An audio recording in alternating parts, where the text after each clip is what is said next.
Hi fans, and welcome back to the Smite Challenger Circuit. Our third set of the day and our first of NA is now complete, and we move on to our second of NA, our fourth of the day, and our final one. The Yomi Tanuki and the Kaolin Wardens going to be our fourth and final set of our Thursday of Smite, and then we'll still have some more SCC sprinkled in throughout the remainder of the week. My name's J-Mac. With me, I've got Trailer Relly one more time on the desk and on the cast to join me, so we get ready to go into this NA set. All right, well, we got some exciting news earlier on in the day. And Right. that was the king is back. Oh, yeah, the king. That's right. Adapting has returned. And not only has adapting returned, we got even more exciting news. Something as exciting as adapting coming back? I mean, another one of the goats of Smite. Oh, who's that?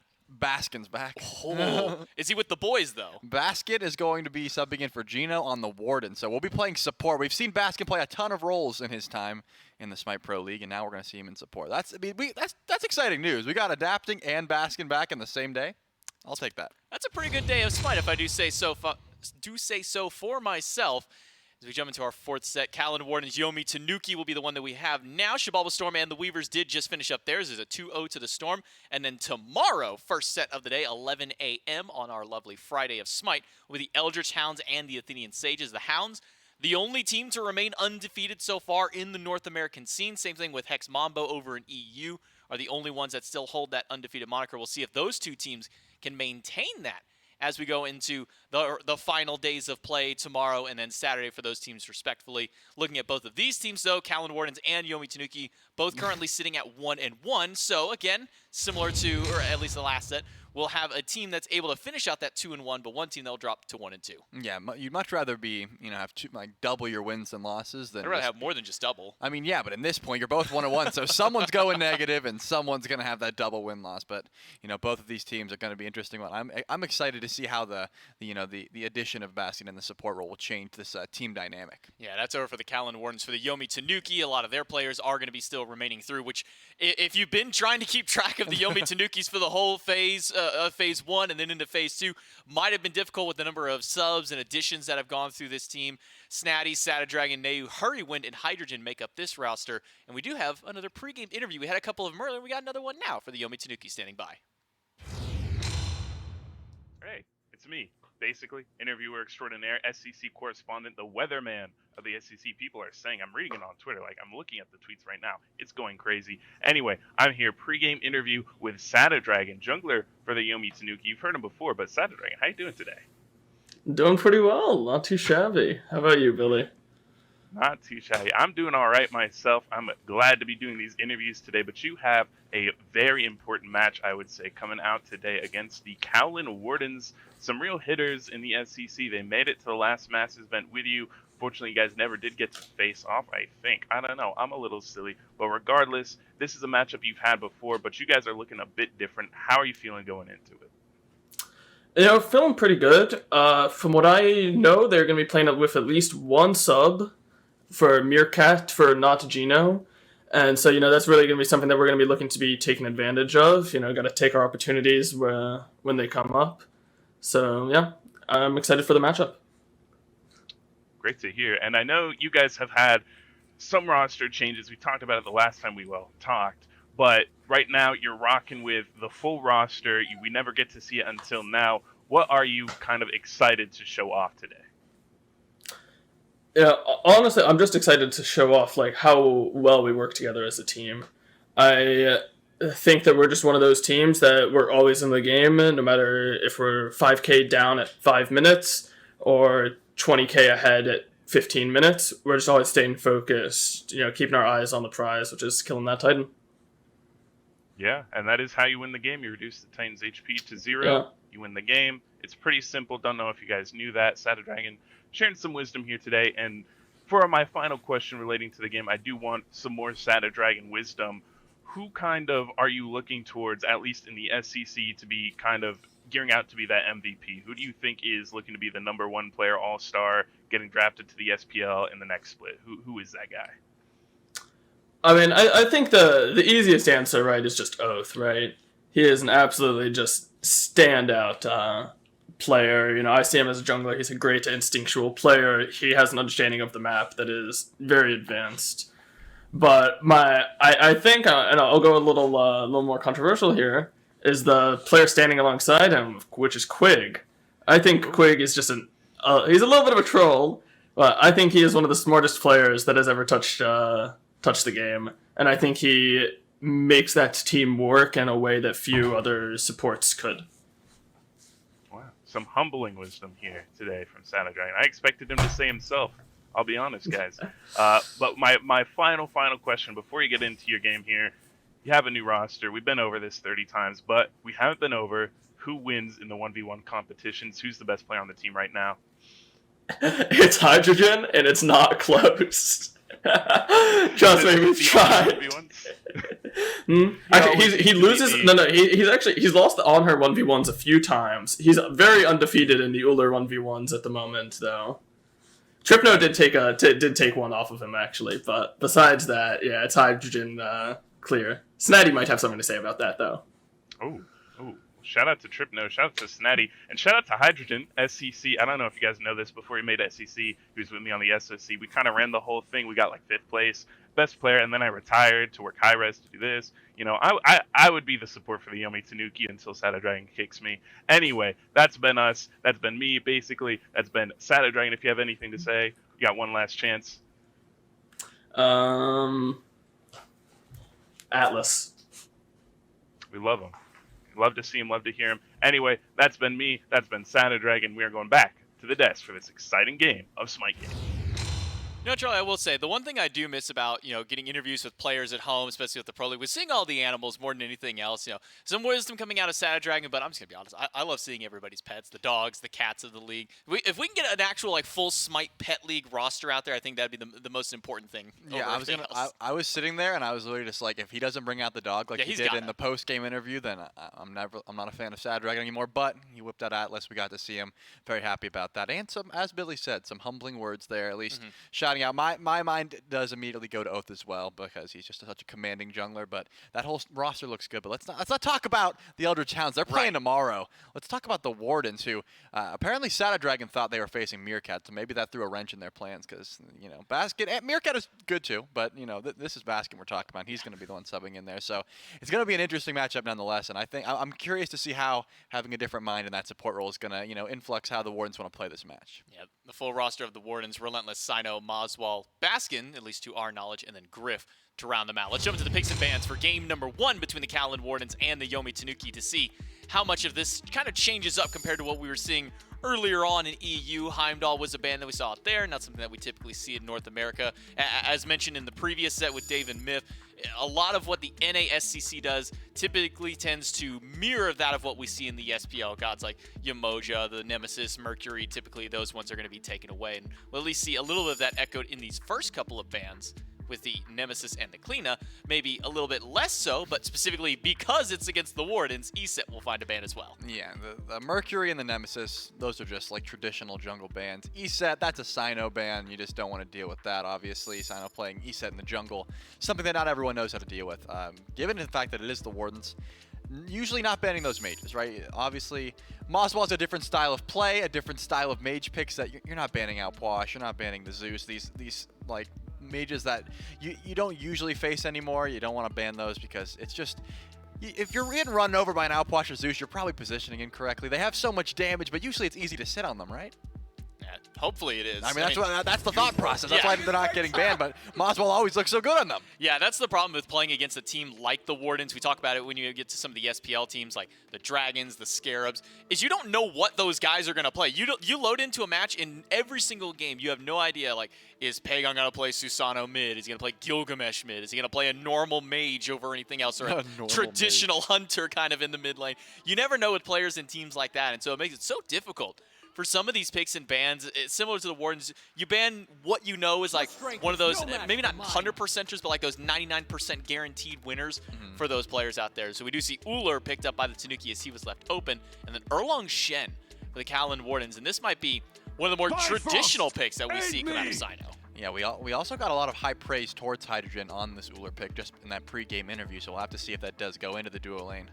for the Hunter player on the side of the Tanuki. Erlong, something we've seen a lot more in the SCC as of recent, just going that Mannequin Scepter or, whatever starter you want to go. But the Mannequin Scepter gets you online quite early, and then you can sort of just W key Magic Feet. Had a pop-off game just right before this set on that pick, so, and then this Heimdall for safety. Of course, Kabrakin is actually very prioritized here, given the fact that the Kepri was already taken away. There are a few other support-style picks that I would assume would be coming, but that doesn't have to be in the support role. Kabrakin was a pretty strong jungler and solo laner, notably, before 9.5, so I'm holding my breath on that one. Not guaranteed that it's going to the support role, but more often than not, as of recent, that's where it's been going. I think the most interesting stat that I'm seeing just immediately in front of us before it fades away is the fact that Jingwei has 7 games played, but only a 14% win rate. Considering that going into Masters and all throughout that Masters land, she was basically like the win condition for so many teams, but with the slight bits of nerfs, the change-ups to some of the builds and whatnot that have come across that Hunter pool and some of the buffs elsewhere, we haven't been seeing nearly as much success out of the Jingwei at most of the levels of play. We do see hi-rez, though, as the next pick by the Kaolin Wardens, and this is the one that maybe strikes as the most interesting out there because hi-rez isn't something that a lot of players really hold on to. It's typically like one that you keep in the back pocket, and picking it third up against this team is kind of showing your guns for the side of the Wardens. Yeah, I would say so. Because it's not going to get banned away. Even into an Uller and a Kabrakin, 2 non-CC immune ults. There's just no form of them immuning that pull unless, of course, they get a beats. You still probably could have held on to that pick and baited them into picking a few more characters that would really not want to deal with the hi-rez. But grabbing this early on, maybe they felt a ban could have been coming. Because, again, with that no escape, with the shackles, you can really focus down an Uller or Kabrakin. Ult them once, run away, come back when your blinks back up, ult them again. That should net a free kill or at least a ton of setup for that kill if need be. So grabbing that one early on does sort of show what the Wardens are going for. And they are also going to take the Osiris. So an interesting draft throughout.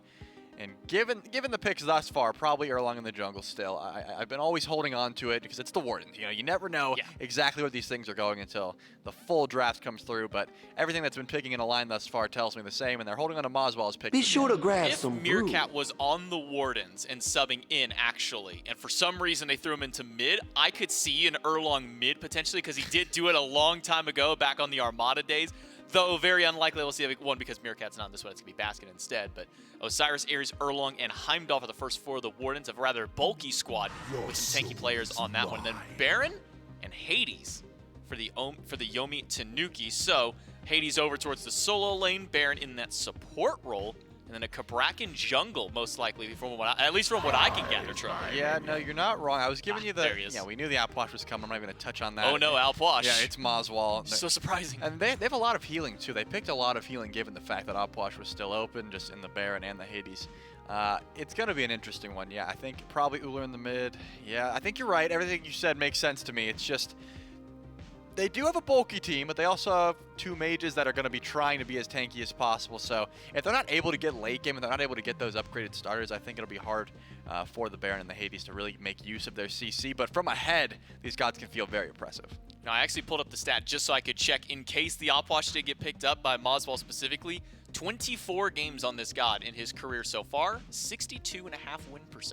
Yeah, well, It's pretty impressive. If we're counting, I wish we could count it after his Worlds run, because Outwash I feel like got significantly worse after the Worlds run. Well, he's running a good handful of times since his Worlds run. Well, that's what I'm saying, but I think was... Outwash is worse since then. So I'm just curious as to how good he is now comparatively to when he was like top pick. Let's get Moswell Outwash so we can get a world championship under our belt. Look, you'll have to wait to see whenever Gormizer comes back to get those kind of stats. For now, though, we can jump into not picks and bans. We're done with picks and bans. We can jump right into game number 1 for the Yomi Tanuki and the Kaolin Wardens with some rather unorthodox picks, some rather standard picks more than anything else, and relying on a lot of magic damage for their tankiness, at least for the Yomi Tanuki. So it will be Snatty on the hi-rez and Hurry when piloting the Baron. Baskin in the support role. We mentioned Baskin was subbing in. We talked about how he's subbing in for Gino, and it still hasn't fully clicked in my mind that this is a support Baskin who has made his return to the SCC, at least for this week as a sub. But who knows? Having a sub like Baskin is never a bad thing. No, he got Blink. I was wondering what he was going to go for here. So, starting off in the solo lane, played some mid. And this is what I was talking about, adapting. Whenever you ask people nowadays, who's the best player to ever touch Smite, throughout, adapting's definitely in the conversation. Baskin's name gets brought up as well. It's interesting that we get to see them both back into the SCC at the same time. Given that Adapting's team won, I guess we'll have to see if the Wardens are able to follow suit. And given the fact that there's an outpost on the map, I have to give pressure to the opposition. But still, Erlong is going to bring a lot as well. So if Sino wants to get active here, you got Uller and Kabrakan, a ton of CC and setup. If Nehu and Sadadragon are on point, because it looks like, yeah, Sadadragon did start the blink, there could be a lot of pressure going on in this outpost in that mid lane. Believe it or not, this is Baskin's first competitive Ares game, if you wouldn't believe it. He played solo, he played mid. Ares was in solo lane for a very short while back in the days of Deathwalker, whenever it was like Geb and Ares at that point. But yeah, Gebwalker. The old Geb Walker, the Ares Walker. Now we get to see Baskin's Ares at least. The berries? Yeah. The berries? That sounds like a good skin. Berries? Yeah, berries. Ares. He's just a bear Ares, yeah. Oh, bear Ares. I got you. No, just berries. Well, yeah, berries. I was going along like the berries, like strawberries, blueberries, kind of. You went into the actual like bear. Like that would be sick. Like a grizzly bear. That's cool. Ares, and they call it berries. We need more bear skins in Smite. We only have like traditionally we have Ardio who can't just become a bear, and then we've only got Bacchus as the other, if I remember right. What about that Uller skin? He's got the bear on his back. That doesn't count. He's not a bear. He's when wearing he jumps a bear. in, he says, one of his voice lines is, how are they going to bear this? Or something. He says something about a bear. It's not my pun. Uller says it, man. I just know it. I don't know why you know that. Because I like that skin. At least blink in by Sadadragon to try and get something going, or I should say blink in by Sino to get it going against Sadadragon. Finds the pin, finds the mink after, but not enough damage to draw first blood. And the Kaolin Wardens, though, starting off as aggressive as they can. Miff called it the ferret earlier today. I was like, how do you not know that's the mink? Everyone even calls it the mink, but I guess, it kind of looks like ferrety, if you will. It looks like Sad's trying to blink in here. Do they have the combo? They do. Does have it. Sino low, goes back in with the mink, finds the pin for the damage, and Moswall will throw out the corpses to try and get some of the cooldown reset, but not going to have enough damage without that corpse explosion. Oh, never mind. Moswall does have the corpse explosion. Now hitting level 3 as he got it, but not going to have it there. So first blood to the Kaolin Wardens off the back of the Tanuki reinitiating. All right, you watch me break this down. Okay. Nehu started with the brew and health pots. Didn't have any mana. Sadadragon blinks in. The axe comes through, but the Uller combo was gone because he didn't have the mana. So if he didn't get the brew and actually got mana pots, maybe that results in a first blood. But this time, it does result in a first blood, but not for the Yomi Tanuki. That is going to be for Sino, who was able to turn that one because not enough mana. Nehu could not finish that Uller combo. Looking pretty good for the Kaolin Wardens now because Sino is able to back up, probably finish his full Golden Blade very shortly, and then he'll be able to just farm much faster than Sadadragon. No Doom Orb built just yet. The Kabrakan is going to be behind, and this is something you never want because as a Kabrakan, you're either building full damage and blinking in constantly to nuke them, or you're going hybrid and just being a CC bot. If you're going hybrid and you're behind, you're just going to die just as quickly anyways. Might as well go full damage. Now, is this going to be a Doom Orb out of Sadadragon? He started into that Lost Artifact. Typically, in the mid lane, we've been seeing that going more often towards a Charon's Coin earlier on, but do you imagine that Sadadragon wants to spin the gold for that extra pen item, or do you think it's just to get the extra movement so you had something like Doom Orb? No, I think he needs Doom Orb because, again, Sino just finished Golden Blade. There's no way Sadadragon can keep up with that farm. He's just going to get even more behind in the farm if he doesn't. So I don't know if that's what he's going to build, but I think that's what he needs. The Charon's Coin movement speed. It can't compare to every single time you clear a camp, you get that speed to, zoom on over to the next camp and try and match the pressure from Erlong. We do see about 500 gold separating the two teams. That mostly comes from that first blood bounty that went the way of the Kaolin Warden. Sino able to pick up his Golden Blade early on, get that a little bit sooner than Sadadragon, thanks to the help of getting that bounty from that first blood that went through.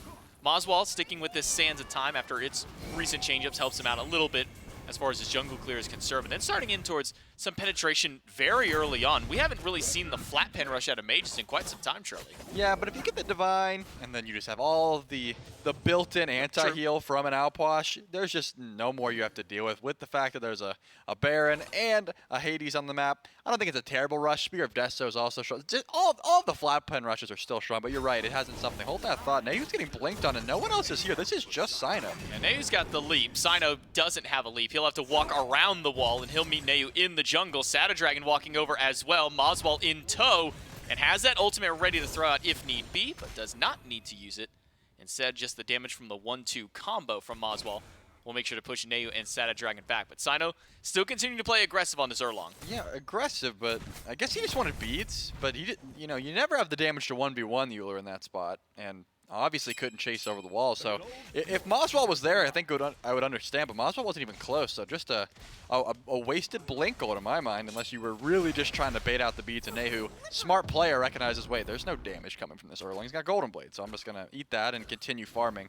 Now going to be a little bit of a wait before the Wardens want to blink and find another engage. But Baskin has a pretty easy target, and that's Sada Dragon. He's got blink. He's got no CC immunity. Whenever that Kabrakan's in mid lane, I imagine would be a pretty easy pick as long as Moswell's there, as long as someone's there with a fair bit of damage. So Sada Dragon might want to stay away. There's a small window where you could blink the blink if you're really on point, but anytime this Kabrakan's in combat, probably going to be looked at here. Yeah, I imagine that would be an easy target for Basket to grab throughout the early stage of the game. Sino Moswell will clear out their Greater Scorpion and enhance the buffs on their side of the map. Meanwhile, Scorpion for the Yomi Tanuki still stands. Mid camps go the way of the Tanuki, and Baskin fishing through the jungle to see if he can find anybody lurking around, not realizing that Sada Dragon is doing the exact same thing on the opposite side. Instead, we'll just go for at least an offering trade out between the two supports. Now, joined with Hurrywin will be a 2v3 in the duo lane. It's going to be aggression onto Griff. Does use the Gallarhorn to knock Sada Dragon away. Stun is behind the wall, so Hydrogen will have to walk behind the wall. Griff sent one through the realms. It's Sada Dragon. He should go down under this tier 1 tower to Griff, and he will do so. Hydrogen had to use the airstrike to get out, and now Hurrywin is under threat. Basket holding on to the ult, should get the life of the party out of Hurrywin. No, he will not. Hurrywin goes back in to fight up against him, gets a heal, gets the life of the party, but pulls in Baskin instead, and now Moswell and Baskin can turn back around and take out the support. J-Mac, I'm puzzled. Questionable. I'm puzzled and I've been puzzled. Sada Dragon gets aggressive onto Griff with ult up and no beads. Yeah. So obviously he's getting sent through the realms underneath the tower, and obviously he's going to die. But then Hurrywin goes in after the fact, doesn't ult to immune the ult. So much just confused me there. Maybe I missed something. I just think that engage was doomed to fail as far as I'm concerned. If you are going to be a Kabrakan trying to kill a Heimdall, you got to bring beads or don't go close to the tower. And unfortunately, neither of those things happened. And now the Kaolin Wardens are up 3-0. One thing to note, the gold isn't overwhelmingly in their favor. It is pretty close. I think Snaddy's been farming quite well in the solo lane. Relentless one was forced into a Shoguns, and this Hades is just full clearing with the Warlock Sash. So a little bit of extra farm to the solo laner. But besides that, everything's been going the way of the Warden so far. Yeah, I think the thing that confused me the most about all that was that Hurrywin elected to get pulled back in. I see what he was trying to do at the end of the fight. He was trying to take down Griff, get the life of the party to stun out the mage. Easy turnaround kill for him. The problem is there were two other people there, and Baskin was making sure to stand in between them the entire time through. So loses his ult, saves his beads. Maybe that's the most important, is he does save his beads, but loses his ult and his life and doesn't get the kill. Yeah, I mean, you said it. I understand the play as well, but with a tanky target there, it's really hard to get the life of the party on the person you want because one is just able to run and fight. But it looks like Sada Dragon is trying to solo invade this purple buff. Baskin and Griff are here, and Basket's ult is back up. So once again, we might see a brawl here, but it looks like this time, 2v3, wanting to escape as much as possible. We'll just teleport back underneath the tower. Baskin goes back, eats a stun from Sada Dragon. The last chain will connect, and so will the ultimate to bring him right back to Griff. Meanwhile, Sino finds a pick on Nehu. Sada Dragon should be fine here thanks to the wrap it up thrown out by Hurrywin. But while all the fighting is happening on the left side of the map, it's a kill right around the mid lane for Sino to find Nehu. Yeah, so that is going to be a good pick here now that Moswell is able to continuously push more waves underneath this tower and continuously put this Uller behind. I'm still keeping my eye on solo lane because, again, Snaddy is quite ahead, or at least was finding a good bit of farm in this lane, and continuously has been looking in the jungle trying to invade as much as possible, dashing on the wave, that sort of thing, putting himself out of position. Jukes the ultimate there as Sino and Moswell are on the way, but Snaddy has ult as well. Snaddy should be fine. Pin will catch Snaddy, gets the beads from the Hades. And now Sada Dragon rotating in, has the blink, looking for the stun, finds the wall up against Sino, but breaks a wall instead of stunning his target. And with that, Sino will be able to squeak on by to the tier 1 tower. Moswell standing right by Relentless. Will mean this blue buff will still be under contest. The dash under the wall from Snaddy, and the silence just off the mark. Yeah, that is going to be a successful blue buff, so it doesn't look like any more invade from the Tanuki. They will be able to take some farm away, though. The back camps are being looked at. A Sada Dragon is trying to just catch up and farm a little bit. 2 levels down in the jungle. Sino has been getting very active, 2-0 right now on this Erlong.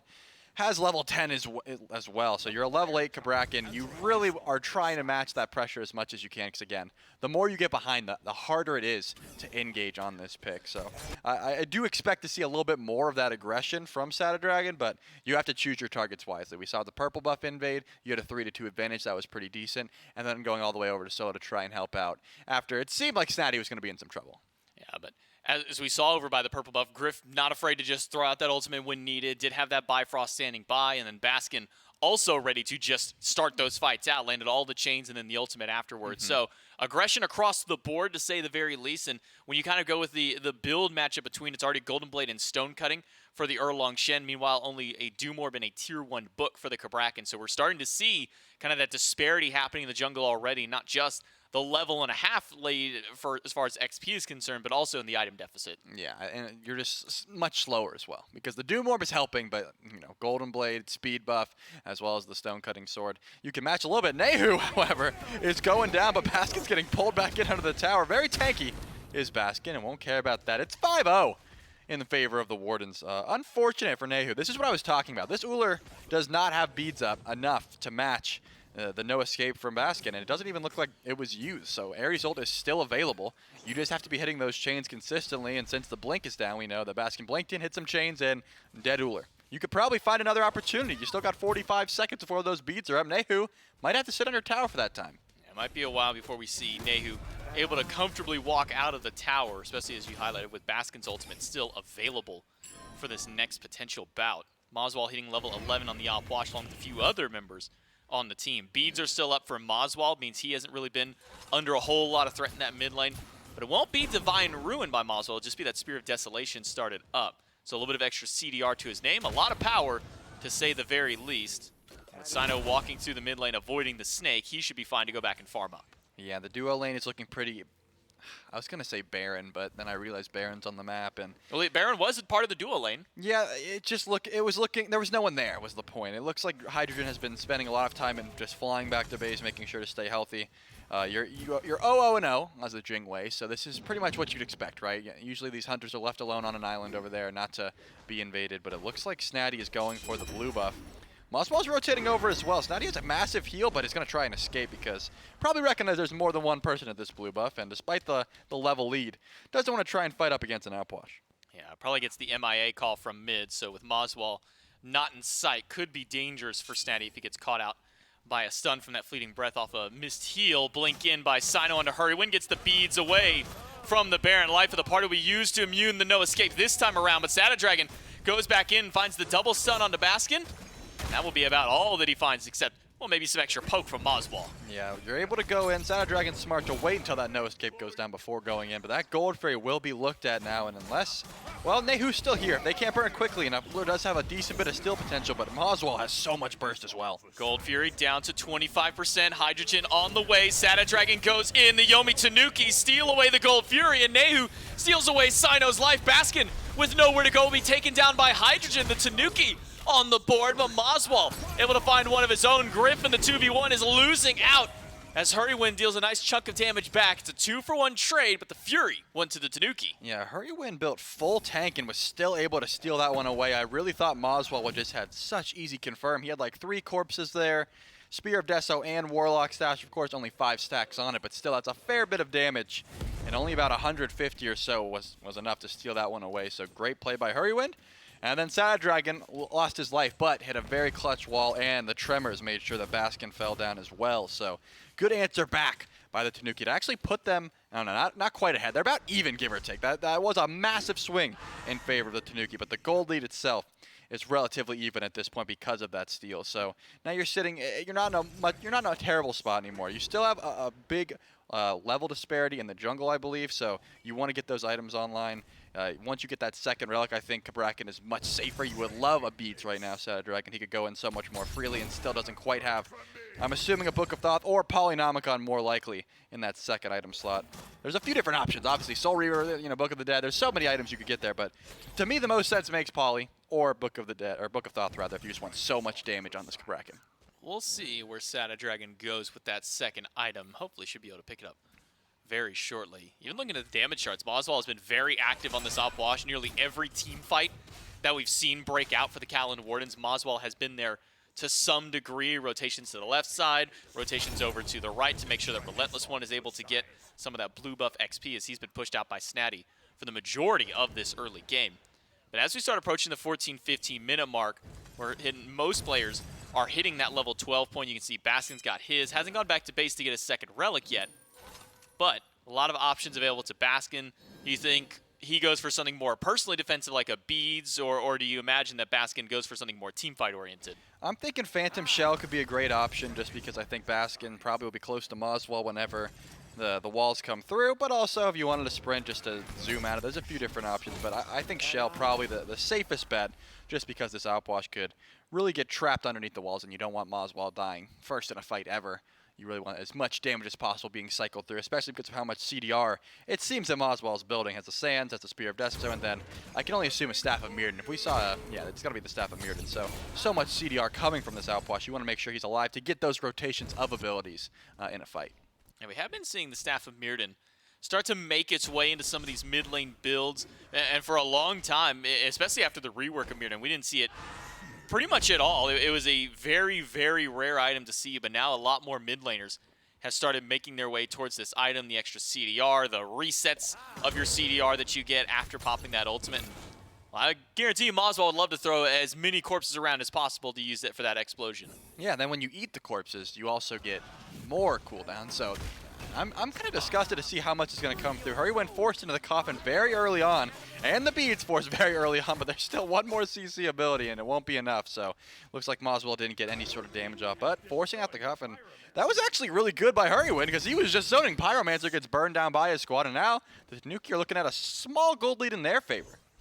Price to pay for Hurrywin could be his life now as he doesn't have beads or ultimate to get out. A good axe toss by Nehu will slow down the damage of the Wardens, but it's not going to slow it down enough. There are still 3 players there to make sure the support goes down, but a tale as old as time. Trade your support for an objective any day of the week. Yeah, it's not going to be, it depends on what you get after the fact, right? If it looks like Sino recognizes there's no support, so maybe we'll steal away some offerings, maybe we'll look at some red buffs and purple buff. Both of those are gone, so that's all they can really get is try and get a trebuchet on their side, and maybe put some pressure onto a tier 1 tower mid, something like that. You got about 8 more seconds before Hurrywin joins back on the fight, and you'd like to make some sort of pressure on this Gold Fury. It's about to spawn in here shortly, the Primal Fury more specifically in 40 seconds, so another pick before that could be disastrous, but the Tanuki have enough time to regroup and decide what they want to do here, as it looks like Baskin actually went for the beat, so not going to have that Phantom Shell. All of these walls that Sada Dragon have been hitting and will continue to hit are going to get even more impactful now. I'm a little bit worried for Sada Dragon though, because he is level 13, same as both of the supports on the map right now. He has not been able to get the same level of farm, not just as Sino, but really as anybody on the Kaolin Wardens. He has been falling behind. Just now to take over level 14, has that polysecond item along with the Doom Orb, so decent bit of burst as soon as he goes into one of these team fights, but with those purification beads should be able to maybe get through a little bit more, get away from some of these ultimates that Baskin has been mostly targeting him with. Yeah, this is what I was talking about though. As long as if you are on this Kabrakan jungle, you're not going to be able to match the farm of Sino. But what you can do is build full damage, blink in, hit a big wall, do as much DPS as you can, and then die. And if your teammates have the damage to back you up, you should be fine. They can usually win that trade if you do enough. Right now, though, it looks like Nehu could be in some trouble. Sino does find the taunt on the Nehu, gets the beads, gets the Aegis from the Euler, but the Euler's not going to escape from this one. Moswell gets the final ticket damage. The Coffin trying to pull anybody in, but Hurrywin doesn't find a target. Instead, it's Snatty. Ulting 2 in the back line, 3 up on top of Sada Dragon, who's inside the Tremors. He gets a good heal, but that heal is not enough. It's a double kill for Moswell on the Opwash. And the Kaolin Wardens have pushed the Yomi Tanuki back. Yeah, but they're not ready to give up this Gold Fury just yet. Snatty is so tanky and still has the Blink available, as well as Hydrogen with the bead still up. So they're trying to go for a fight here. Snatty does find a couple with the silence. The Fury once again goes to the Yomi Tanuki. But can the Tanuki find their way out this time? Hydrogen fighting up against Sino, winning the battle, but not winning it enough. Hurrywin needs 1 hit, but he cannot find it. It is 4 down on the Yomi Tanuki. And for the Primal Fury.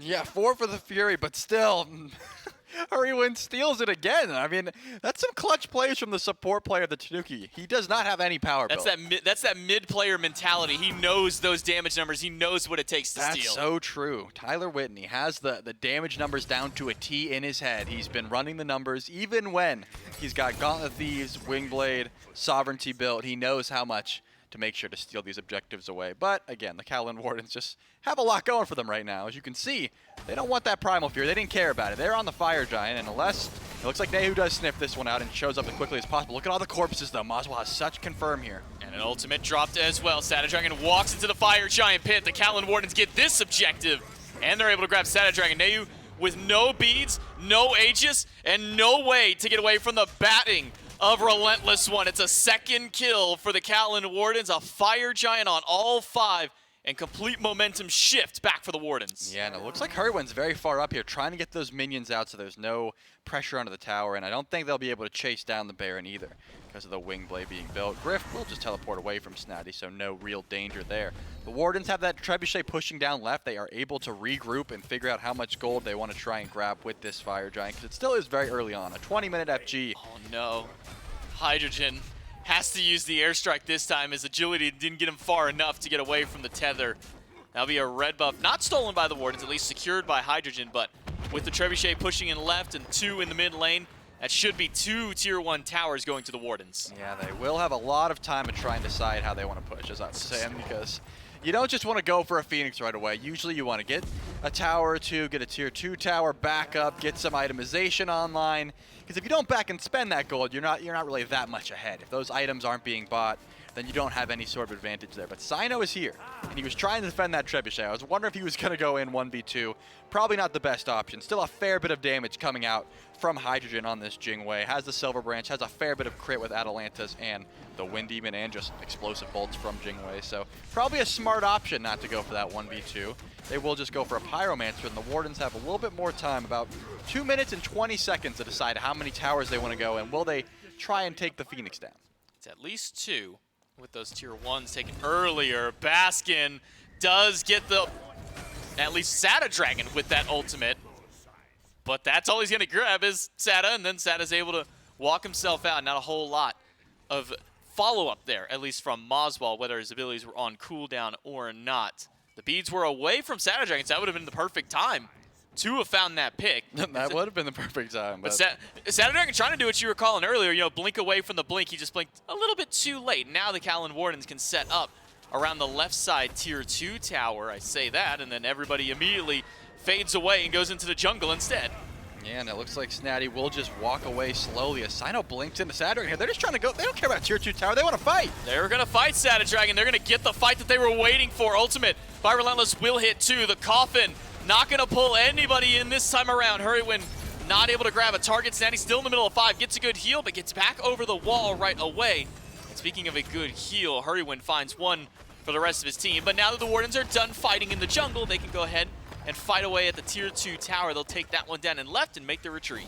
Yeah, Snatty is going. I mean, we just saw what it looked like when you put all of your damage into Snatty, and he will get even more hard to kill in 1 level and a bit of gold. That Bumba's Hammer is very close to being unlocked for the Hades solo. And Hydrogen, what are you doing? Hydrogen does have ult, uses it. Gone. The chain from Baskin plus the fire after will get a kill for the support of the Kaolin Wardens. A tier 2 tower as well, and only 1 tower left standing for the Wardens to knock down. Yeah, the mid Phoenix is what they're looking for now. They don't care about that right tier 2 tower. They're trying to get aggressive, but still, it looks like Sada Dragon's in the backline. He's getting deleted. Sada Dragon is gone. Maswell unstoppable. Baskin pulls Snatty right back to the rest of the team, but not going to find the follow-up damage to take him down. It's 2 gone for the Yomi Tanuki. Hurrywin standing by, finds a heal and a root onto 1, but he and Nehu are both going to have to leave, as the damage from the Kaolin Wardens is a bit too much. Minions not here at the Phoenix. Snatty goes back in, finds an ultimate to hold 2 in place, but cancels it right away,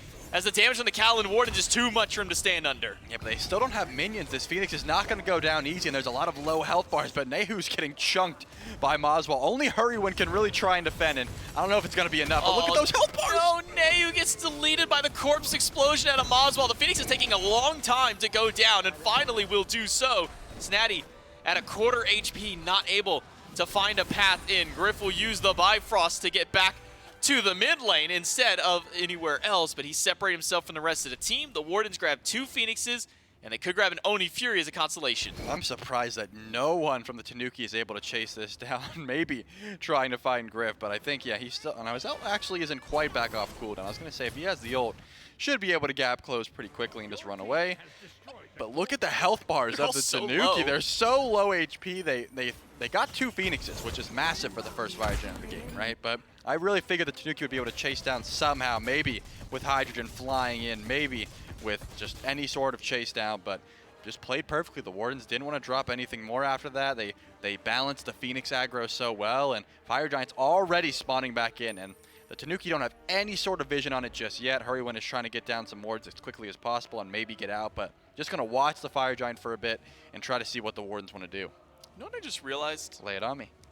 This is a Bluestone Osiris. I don't know how that didn't click with me at the start, but this is a Bluestone Pen Osiris. It's not the Death's Toll that we're used to. It's not the potential of the Bumba's Hammer that could happen. It's Bluestone. Yeah, he better be going Corrupted Bluestone, because that would make Oh, why is that? That would make it a lot more, make more sense to me. As Basket gets blinked on, and all 5 members of the Tanuki put some damage into him, but the beats, and he's able to just run away. Baskin does. Snatty ults to catch Sino in place. The Coffin to try and pull Sino back, but Sino finds 1 before he goes down. The no escape will pull Neu right back in, and Moswell to detonate. Divine on the mid laner for the Kaolin Wardens. Relentless picks up 1 of his own, and it's just Hurrywin and Snatty, I should say. The 2 magical damage dealers left to defend as the Kaolin Wardens push up the mid lane to try and end this game. This is still going to be hard to do. Snatty still has that Bumba's Hammer. We'll be able to get a second Pillar of Agony shortly, as long as these minions get clear. But Moswell's here, and Grip also has a lot of damage. Ultimate from Moswell dropped through. Hurrywin put low and has to go back to the fountain. Relentless One taking up the damage from the Titan, which isn't taking nearly as much as maybe the Kaolin Wardens would hope. Baskin now the one taking that up, but the minions showing up. That should be game number 1 going over to the Kaolin Wardens. 19-3 and 26 minutes of play. And you know what? Give Moswell 1 more before the game ends. I mean, yeah, he's 9-0. You might as well. And this is what I was talking about. You had to know the Outwash was coming, but you just can't ban it away. Are you going to waste a ban on Outwash? Moswell can do that on 10 other picks. So I will on that guy. It's very difficult, but at this point, when a performance like that, when you put so much stock on healing for your team, maybe it's time. Maybe it's time that we see Outwash banned in the top 3. When I see a guy walk up with a 63% win rate Alpwash over his competitive career, and I'm not talking like he played like 4 or 5 games and then has that. We're talking a guy who has 20+ games on a god.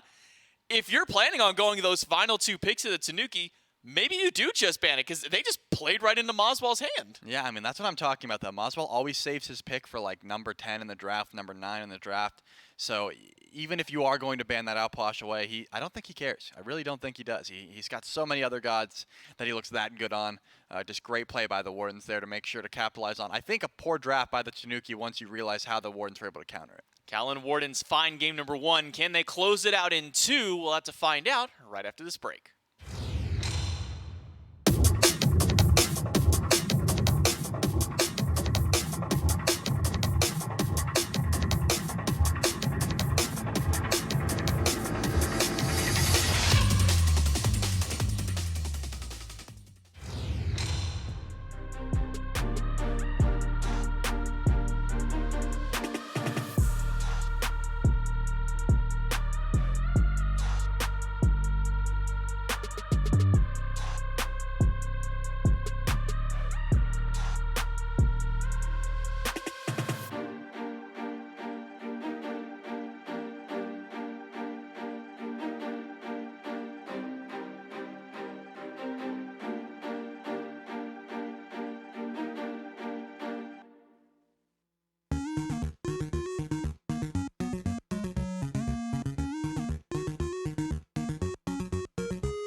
I can't believe that you came into my life.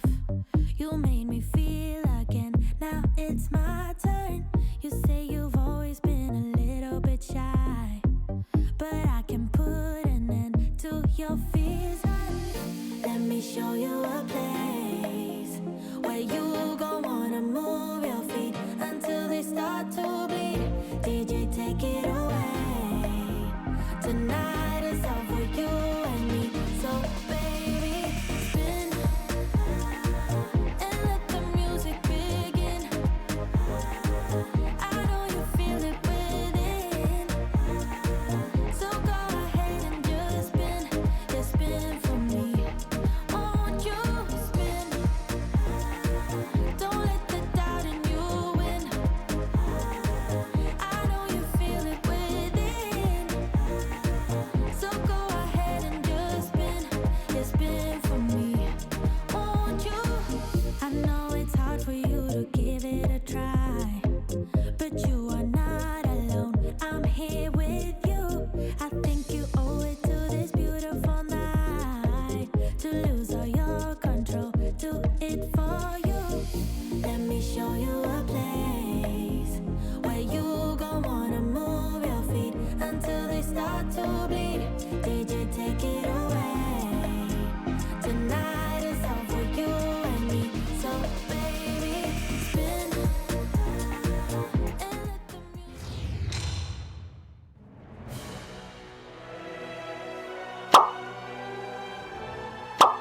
Hey, say hello to your mother for me. No! Okay. Stompa, stompa.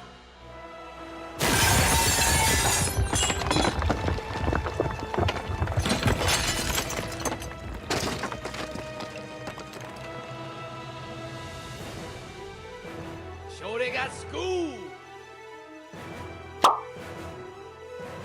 Greetings. How you doing? Girl, you got some junk in that trunk.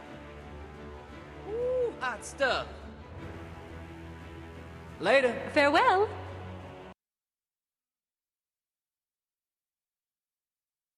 Welcome back to the NASCC. The Kaolin Wardens able to find a Game 1 win in just 26 minutes of play. Moswell going, I think, 10-0 to end this one out. And all the momentum from minute one really coming out of the Kaolin Wardens, able to establish pressure across the map, specifically over in that mid lane after a reinitiation. And then from there, it is complete history. It's J-Mac and Trelly. Game number one done, getting ready to go into game number two. The Kaolin Wardens, they start off strong in the set. Yeah, I mean, for me, it started with, obviously, Sad Dragon blinking in, thinking that Nehu had the damage to follow up on that Uller. Didn't quite have the mana to finish up that kill. It goes to Sino instead. And then immediately after, also the failed gank in duo just really started off to a reverse snowball in favor of the Wardens. They just were able to find return picks, I suppose, would be the phrase, and then just, you know, continue that onslaught. 10-0 from Moswell. Griff just 1-0, sitting sort of on an island over there. Just so much damage coming out from this outwash. You'd think that there's a fair bit of dive on the side of the Tanuki, right? With Snatty and Sad Dragon, Hurrywin can also get some solid DPS, but I mean CC rather, and it just wasn't enough to put the Outwash in the dirt. And if you can't kill the Outwash, he does 32,000 damage, full anti-heal on your team, and just doesn't care. Remember that set that we cast earlier where we had the solo, the mid, and the hunter go undying in both of their games? I remember something about that. Yeah, we just had that in this game too with the Kaolin Wardens, where the solo, the mid, and the hunter also went undying, at least in game number one. Now the question is, can they do it again in game number two? Can the Yomi Tanuki find an answer to slow down Moswell, to slow down Relentless One, and the rest of the Kaolin Wardens? It seemed that Baskin able to slot himself into the support role, hasn't slowed down his playstyle. He's still playing just as aggressively and just as on point as he had from the times whenever he was in mid or soul lane or whatever role that you might be familiar with Baskin in. Yeah, I wouldn't be surprised if even with a strong pick like Ares into a matchup like that, he'll still probably look just as good in this next game. Picks and bans for game number two, ready to go between the Wardens and the Tanuki. We'll see if maybe there's some respect thrown towards Moswell's Opwash. I almost called him Oswald. AW wall, yeah? Yeah, no, I don't hate that. I just, No, I just that don't. was a bad. That was actually just me misspeaking and trying to cover myself by turning it into a name pun. Yeah, I just don't think you can ban the outwash because again, Maybe not in top 3. Moswell just has too many picks, and that he plays them all to that caliber. I mean, I was just running off some names to you just to give me some stats over the break, just in case we did see the outwash ban. But you know, I can't imagine that we see it go through. So at the moment, the Uller is actually going to be taken away from Nehu in that mid lane, so relieving some of that pressure. That, you know, Nehu was able to get. You know, Moswell obviously didn't die at all, but Uller still very threatening in that lane, so taking that away. And the Tanuki have made an adaptation and taking away that Erlong as well. So Sino's not going to be able to run that one back. Notably, the Nemesis is open. That's something that could be looked at. Kepri's also been pretty strong, but it looks like the Nem will be the first one to be grabbed. Yeah, so it's a coin toss of whether Tanuki would get the Kepri or the Nemesis. They decided to pick themselves up the Nemesis. Now, it could be a Kepri going the way of the Kaolin Wardens. We'll see if Moswell holds his pick all the way till the very end. Jingwei, at least, will be the first one picked up, sitting still only at the 1 out of 8 games that Jingwei has been able to find a win. So maybe the Kaolin Wardens 13%. can double the number of wins. Yeah, 13% doesn't look great, especially considering what we saw at Masters on that god. It's almost surprising that we're seeing her with such a low win rate, but let's talk less about Jingwei because we've talked to death about her the last month. Let's talk about Shiva a little bit, picked up by the Wardens. Yeah, so when you said the Kepri was open, that didn't scream to me the Baskin playstyle. Given what we just saw on the Ares, I was interested to see what they go. Right now, the Shiva is being you know, locked in. A few different places it could go. I still think solo lane, I think Relentless One piloting it wouldn't be terrible. So I'm going to hold my bets on that for now until we get to see more of this draft. Obviously, anything picked in the top 3 can't be a Moswell god. I don't care what it is. I don't care if it's a mage. Yeah, that's not a Moswell god. I was holding my breath. But Ymir, you could get very aggressive on, and that to me plays a lot more like what Askin was doing last game. So I think that's going to be that pick. And again, Shiva for me probably in solo lane. Solo lane for the Shiva, support for the Ymir, most likely for the Kaolin Wardens. But with the Kaolin Wardens and the players on there, you can never count any of them out on what they might want to do. Like I talked about earlier with some of the SPL teams that we have, you can never for sure lock down every single god for some of those teams. But as the bans are coming through, Kepri, Emoja, whatever, who cares, Kaolin Wardens, Poseidon, and Alpha. So not a top 3 ban, but still makes his way to the ban column. But who gets left open? A god that was ignored in game number 1, Yu Huang makes his way over to Moswell's hands. Yeah, you got to assume that Moswell's got a Yu Huang in the back pocket. I got to assume every competitive mid has one at this point. You should have a Yu Huang in your back pocket if you are playing mid right now, just because of how strong he is. A lot of auto attackers on the side of the Yomi Tanuki that have been locked in. And a Ratatosker. That's going to be an interesting one. So, Snatty probably on the Rat solo, I would imagine. And that puts Sada Dragon on the Nem. And then the AMC mid and Hydron on that Freya. This is a pretty run-of-the-mill draft for me, for the Tanuki. There's nothing jumping out at me just yet. This pick, though, is going to be interesting because I wasn't quite sure, again, if that was going to be Shiva in the jungle or Achilles in the jungle. I would prefer probably the Achilles in the jungle. I think that Shiva's damage has fallen off a bit, and I think using the movement speed from Achilles' armor off is a little bit better in the jungle, but the picks are interchangeable. And I think, given the fact that it's the Wardens, probably still Achilles in the jungle. That's my final bet. All right, Achilles in the jungle, potentially for the Wardens, a Shiva and Ymir to back along with some more of that frontline pressure that we saw in game number 1 between Erlong, Osiris, Ares, a rather bulky frontline. Now they're squaring off against the Yomi Tanuki with the Ratatosker Xing Chen to be that frontline. Who's going to come out on top in game number 2? Will it be the Kaolin Wardens, or will it be the Yomi Tanuki to take us to game 3? For their sake, they're aiming for a win to try and push the Kaolin Wardens back to a 3rd and try and keep their chances alive in this matchup. And it will be Sino going on to the Achilles jungle, as you called.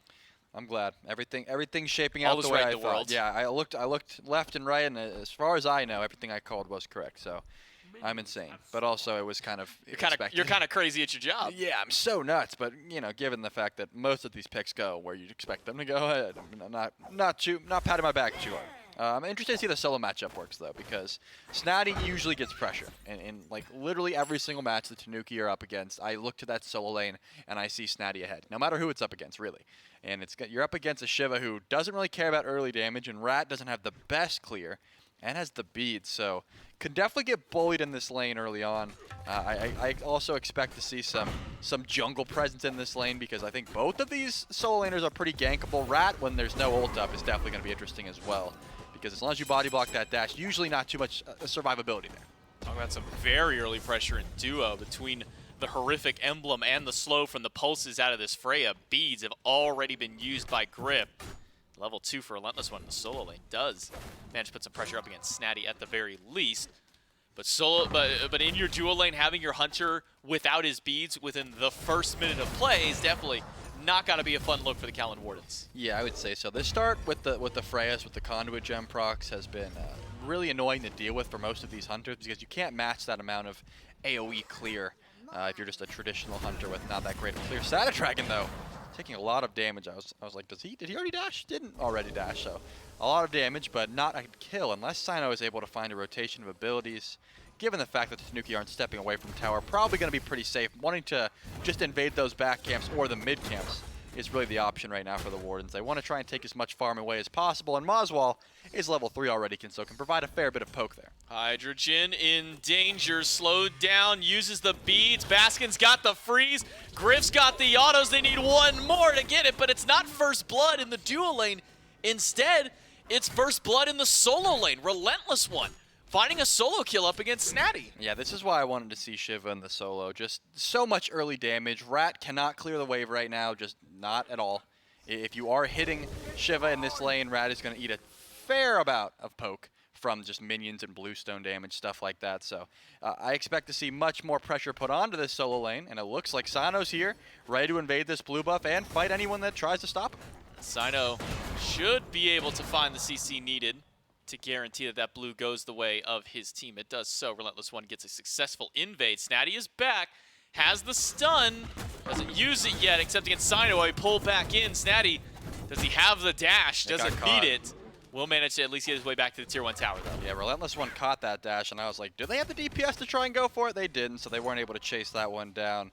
But I expect more ganks, just continuously ganks on this solo lane, because Rat, again, will not be able to clear the way very easily. But Nate was over here and left, and it looks like could be in some trouble for the Wardens. 2 versus 3, the slow has been popped from the Horrific, and that will just be a sacrifice of Baskin for the buff invades. The Yomi Tanuki are able to put themselves on the board off a little bit of over-aggression coming from the Kaolin Wardens. Yeah, good rotation by Nehu, just seeing how much pressure was being put on the right side of the map and the left side of the map, so they're at least be able to get a little bit of gold back, and still 1,000 gold in the lead are the Wardens. This early on is pretty massive. Like, usually 1,000 gold's not much, but only 3 minutes into the game is pretty solid so far, and I still want to see that aggression, these buffs being looked at on cooldown.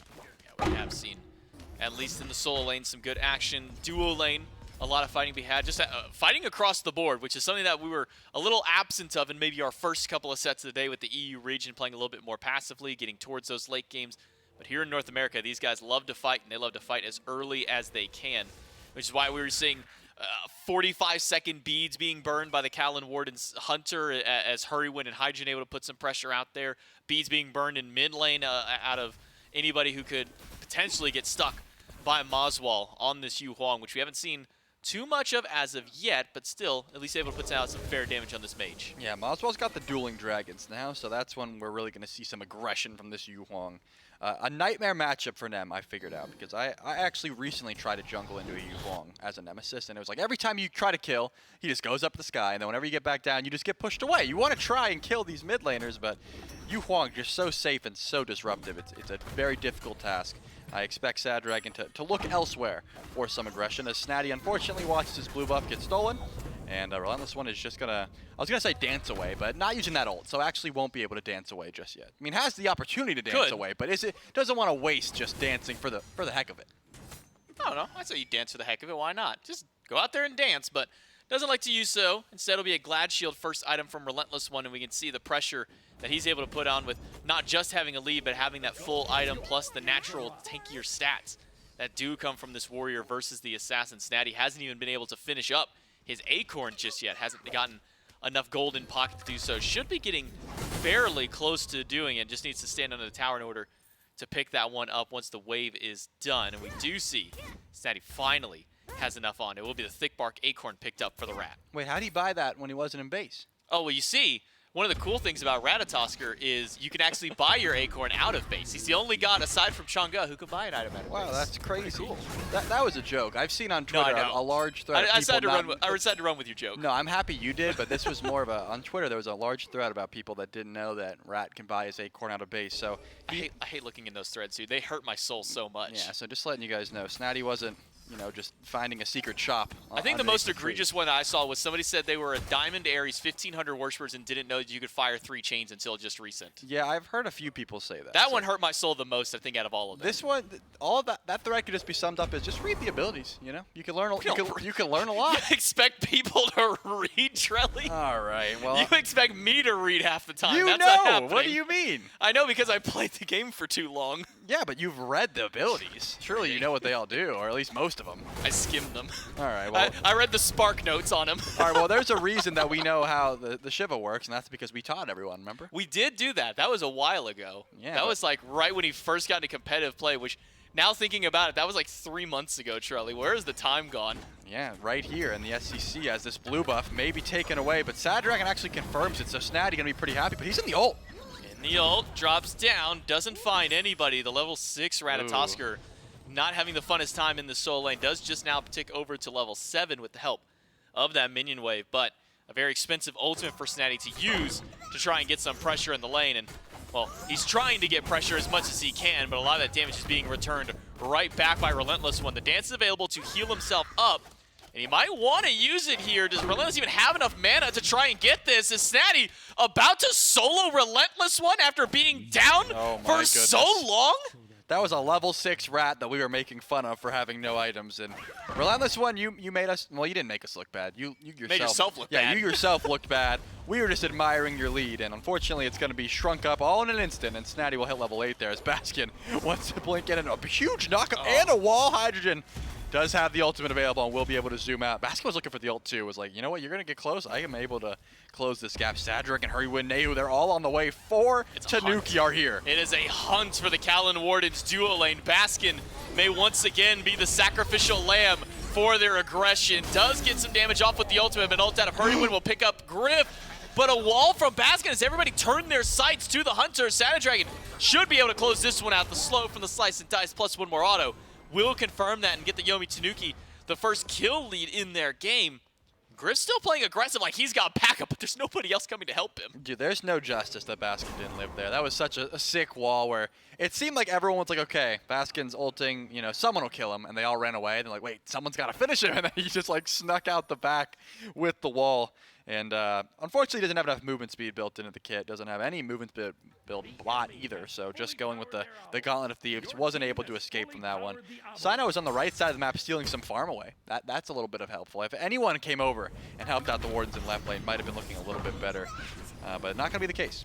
Sino and being a back camp bandit, you could have, that comes as a surprise to me, Trill. I would have never thought that Sino would make an aggressive rotation there. Snatty does have to use his ultimate though, because Sino rotated from those back camps to the blue buff. Hydrogen winning the 1v1, but unfortunately for Hydrogen, this is no longer a 1v1. Freeze will be beadsed out.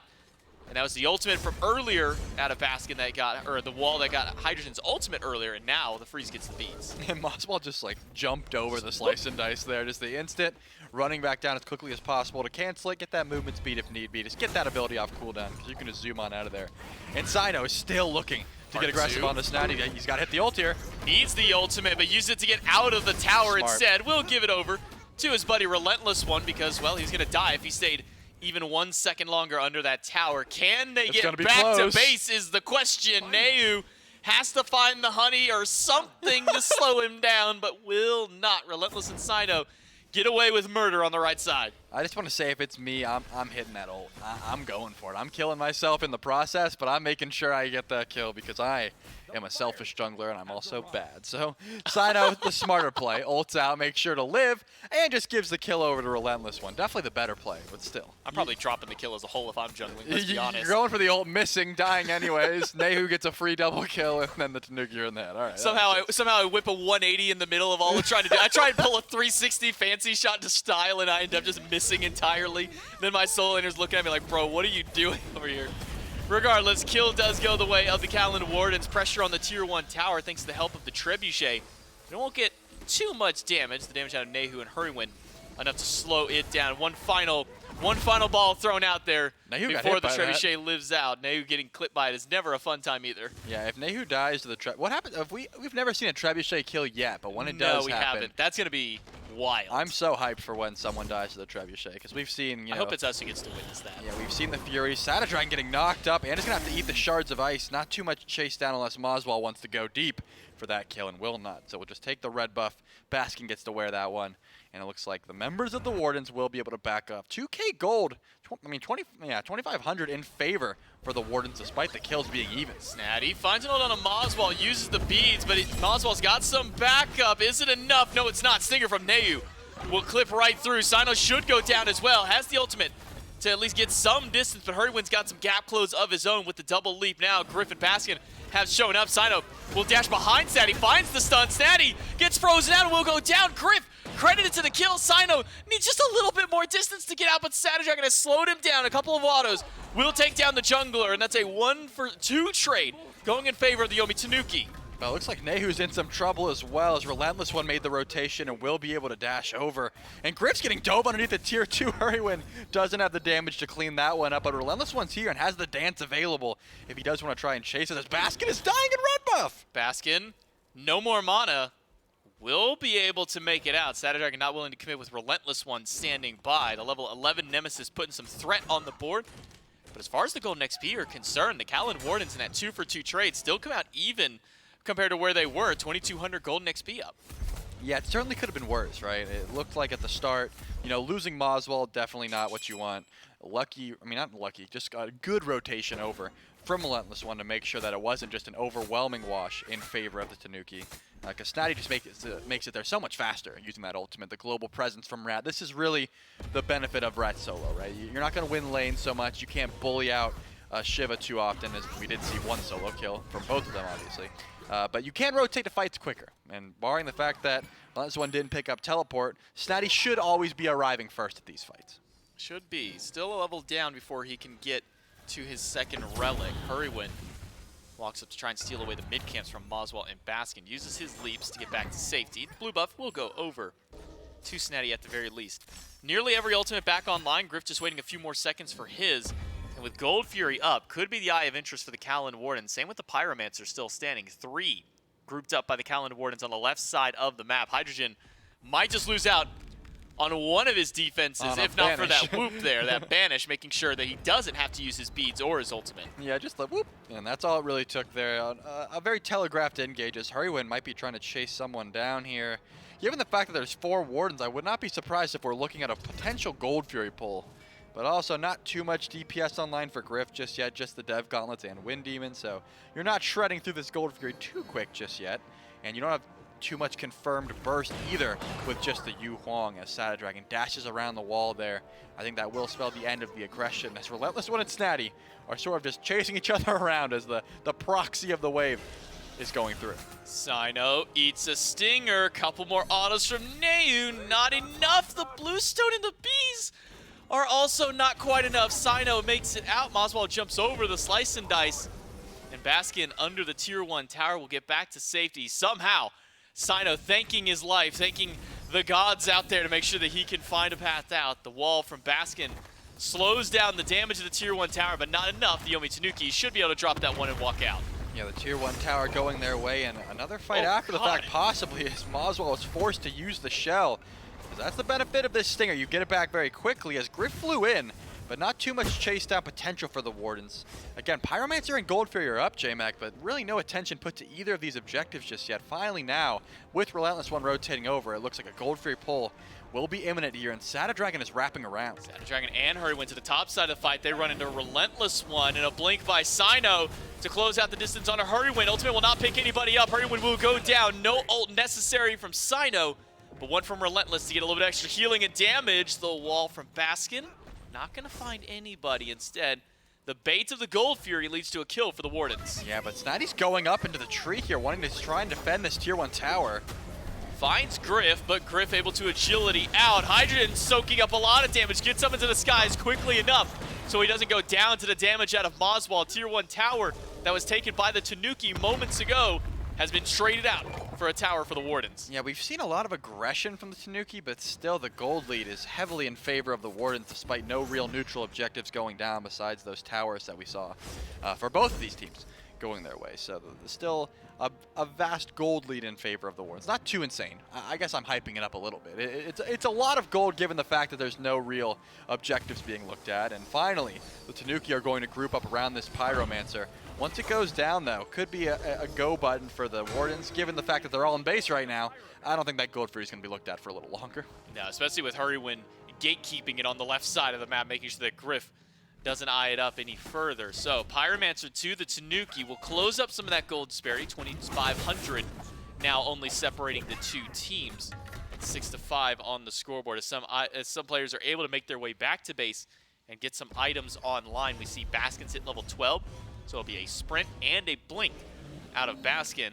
And then we do see, once again, Moswell going down the same path, or the same build path that he did in game 1. Yeah, the Sprout is so annoying for Freya specific. I mean, and the AMC, I suppose. Both of them are just, you don't really want to get sprint rooted, as Sad Dragon needs a little bit of poke there from Baskin, and that's really all that's going to net from that.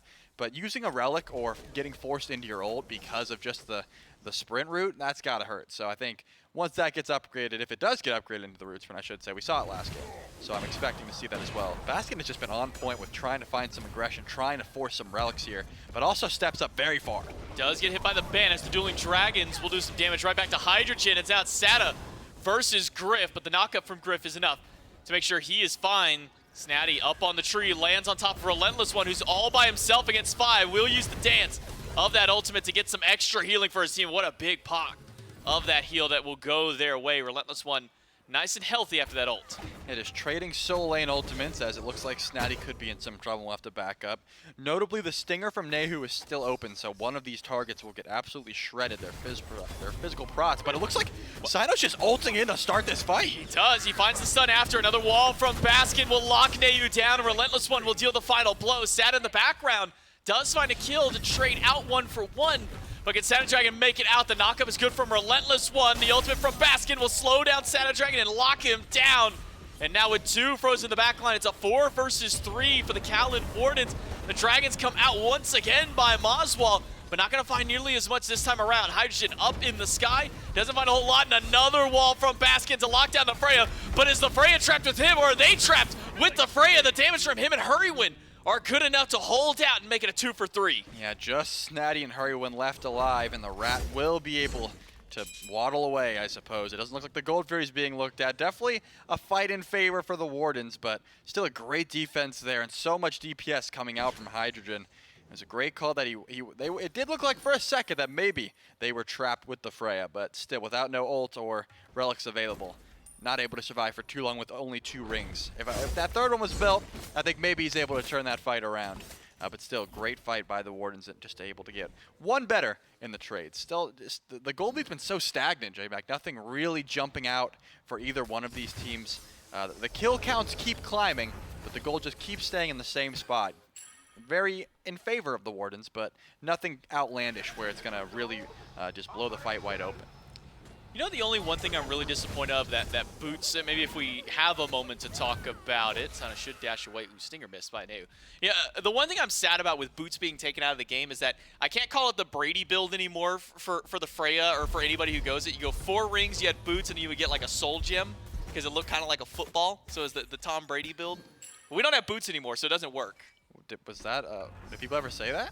I've heard it kind of reminiscing a little bit. Okay, well I'm not saying I don't believe you. I just never, like, for example, the first time I cast it with Hindu, he called the detonate the trucker horn, and I had never heard that. And he said it was an F dot original. Yeah, I hadn't heard it, so I'm just broadening my horizons here. There you go. You're learning new terminology, some new phrases, and maybe we'll see something new come from this team fight as all 10 players grouped around. Sada Dragon in the mid, pushing up a wave while the rest of the team slows down the Wardens at the Gold Fury. It's getting pulled, but keeps getting reset immediately after. Sino at the front line on this full damage Achilles.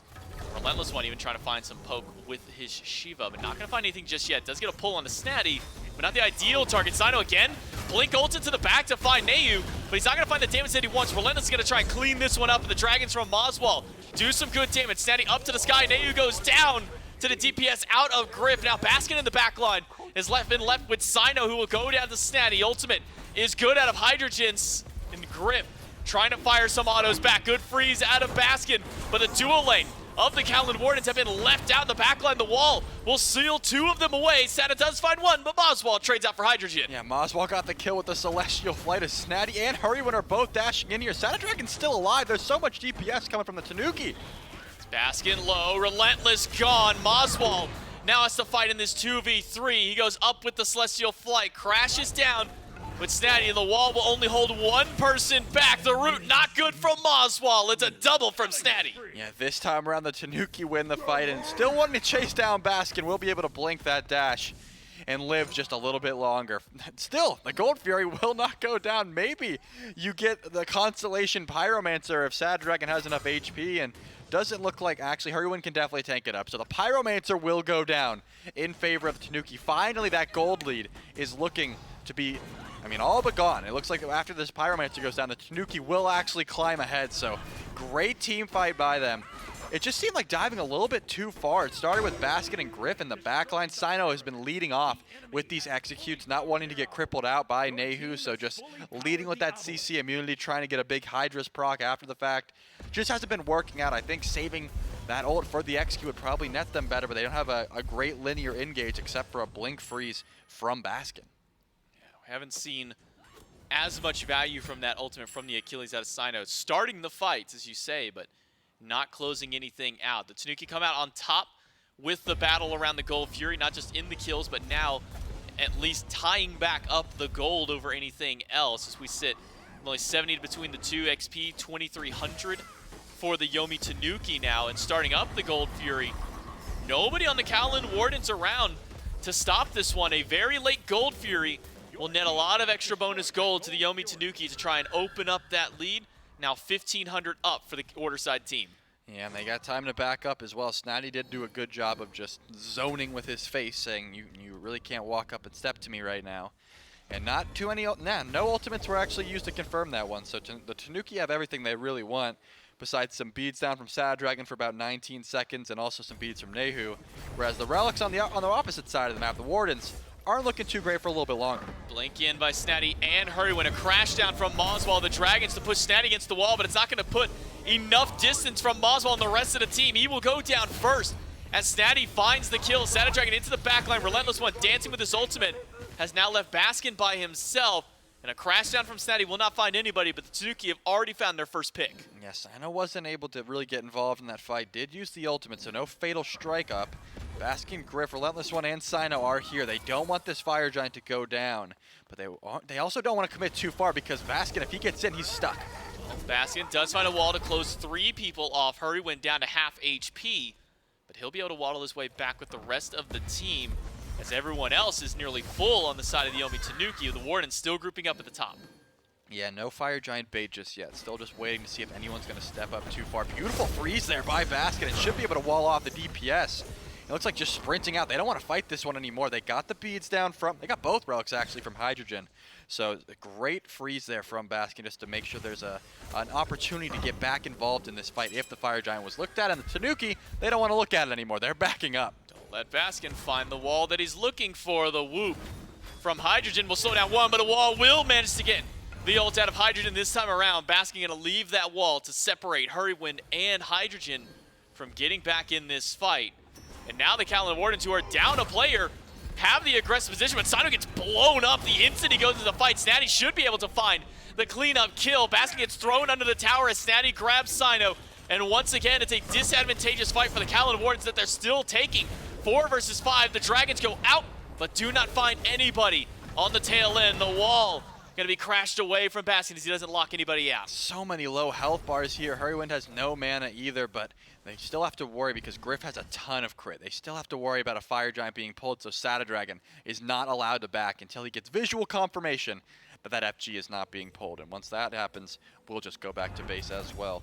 I don't understand why Sino went in there. 1v3, ulted in, just gets killed off of the ult off of Snatty. Didn't seem like something that needed to be forced, but either way, no Fire Giant goes down, so you're back to the drawing board.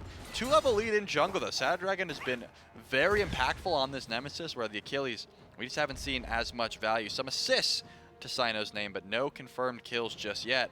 And once again, the Tanuki have grouped up, and Baskin is going to be frontlining the fight for the Wardens, trying to get some freezes down. Still about a minute left on Hydrogen's beads and 2 minutes for AMC, so some solid targets there if you do connect with one of these freezes.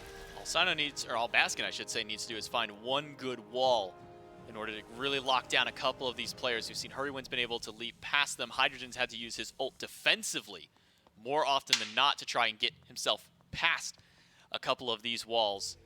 But for now, the Yomi Tanuki not going to group up around the fire giant. They've got their ward covered, so they know if anybody does start it, but they themselves not quite willing to pull it. Yeah, Nehu's going to go on the left. Once they see, yeah, Nehu's backing up and not showing his face just yet, because the second they realize he's in left, could try to get aggressive on that right side of the map, but the Wardens aren't really in a position to do so. A lot of these Wardens are very close to level 12 where they could upgrade a starter. They would love to hit that on the opposite side. Hydrogen is very close. Nehu is very close as well. Obviously, Sad Dragon hit it a bit ago and has had that Seer of the Jungle, but Snatty also just doesn't have the gold to upgrade Bluestone just yet. A lot of power spikes on the table for both of these squads, so wanting to stall out. Pyromancer's coming up, and it looks like Primal Fury's on the horizon as well. Possibly a little bit of a stall before this objective even begins, but anyone steps up too far, you've already highlighted. If Baskin finds a good wall for either of these carries, Nehu and Hydrogen would not appreciate being snuck up behind like that. 1v1 between Moswell and Snatty is not going to be favorable for Moswell. Pyromancer does go to the Tanuki, and the Tanuki has started the Fire Giant. Half HP on the objective. Sign of the first one in, finds a double stun off the tail end, but the Tanuki get the Fire Giant regardless. It burned too quickly for the Wardens to reenact about it.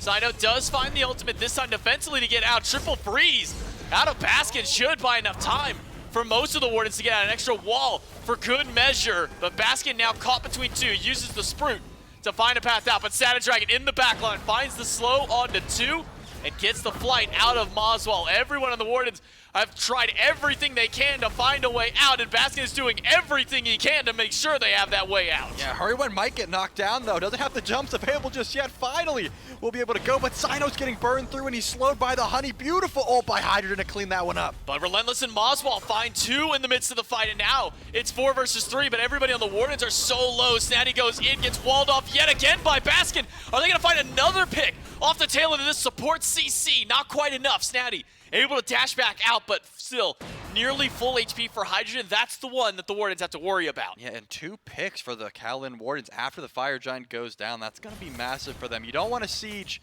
You don't want to get sieged, I should say, by 5 members of the Tanuki, all with FG. Losing the buff on Nehu and Hurrywin is going to go a long way, and both relics on Hydrogen for quite some time. But not to say that the Wardens didn't lose a fair bit there. The gold lead is still in the Tanuki's favor, and they should be able to back up and just regroup. Primal Fury does go the way of the Wardens, though, because they won that fight. 1-2, I should say. It wasn't a massive fight, but it was enough. Again, getting 2 members of the Tanuki to lose their Fire Giant buff is a great start for what the Wardens won, and that's a full defense here where only a few towers drop.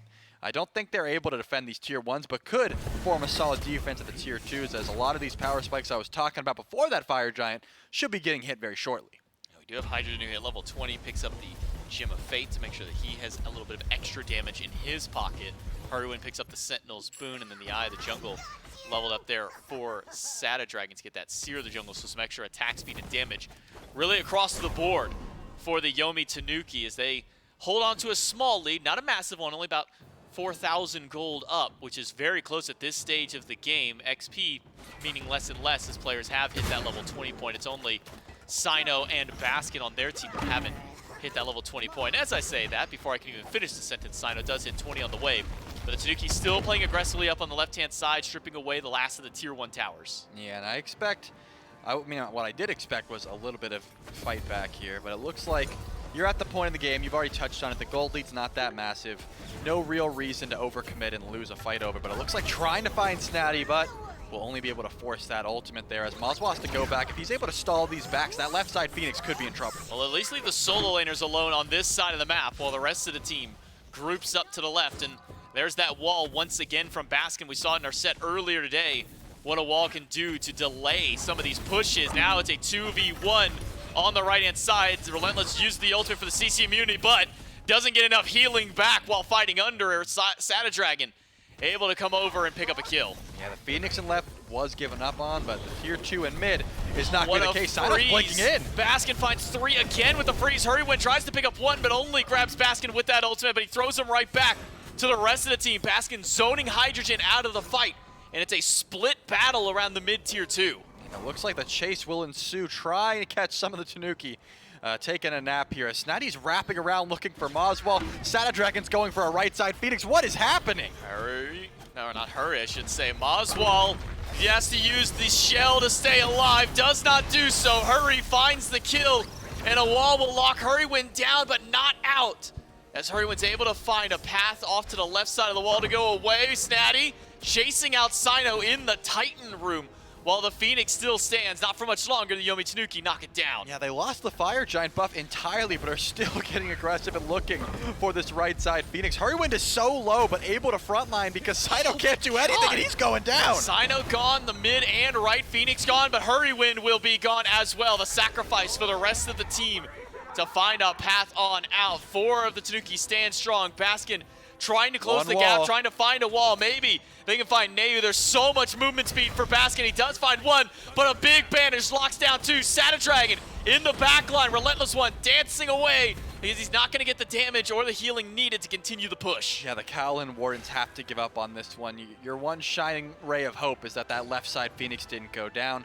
The right side Phoenix very easy to defend at this next enhanced Fire Giant, and a fair bit of wave clear from Sino, from Relentless One.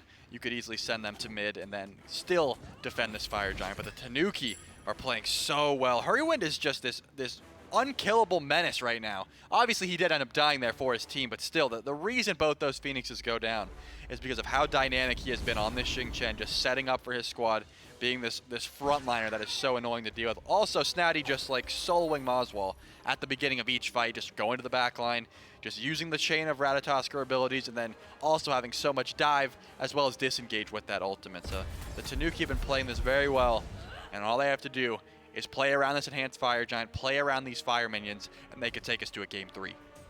So close to a game 3 if the Yomi Tanuki can find this pick. 10k gold up.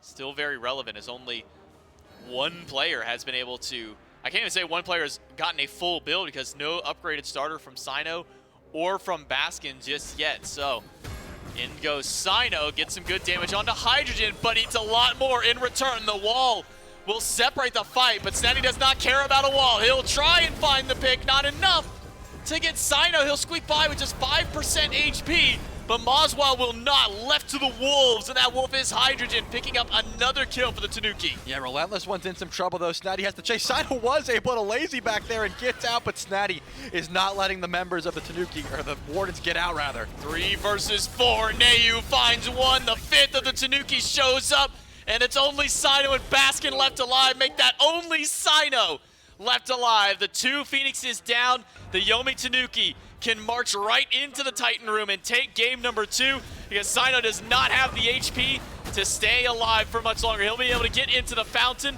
but a Titan doesn't get the same luxury of healing back there. The Yomi Tanuki close out game 2 for the tie. Yeah, what a great game played by the Tanuki. I kept talking about how the gold lead just wasn't changing. The kills might go a little bit in their favor. Just the fights might go a little bit in their favor, but the gold was never in favor for the Tanuki until they started winning. And then it was just all in their favor, all these fights. It wasn't enough value out of this Achilles pick. Sino really could never get going. Dragon was having some great dives. And still, Baskin had a bunch of great freezes to start these engages, but not enough DPS, not enough backline dive. The Tanuki they just roll through at the end there. Yeah, early game definitely going over to the Wardens to kind of start this one out, but the Yomi Tanuki able to bring it back in the mid and late game and tie up the set. Game 3 around the corner. It starts right after this break.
Back to the Smite Challenger Circuit, the Yomi Tanuki able to tie up the set and move us on to Game 3. But before we break down Game 2 and get you guys set up for Game 3, I want to give one final promotion over to the shop.hi-rezstudios.com website. A few of these items you're not going to get a chance to buy again, so make sure that if any of these items interest you or any of the items on the shop in general, make sure to go on over to shop.hi-rezstudios.com and pick those up before you don't have a chance to do so again.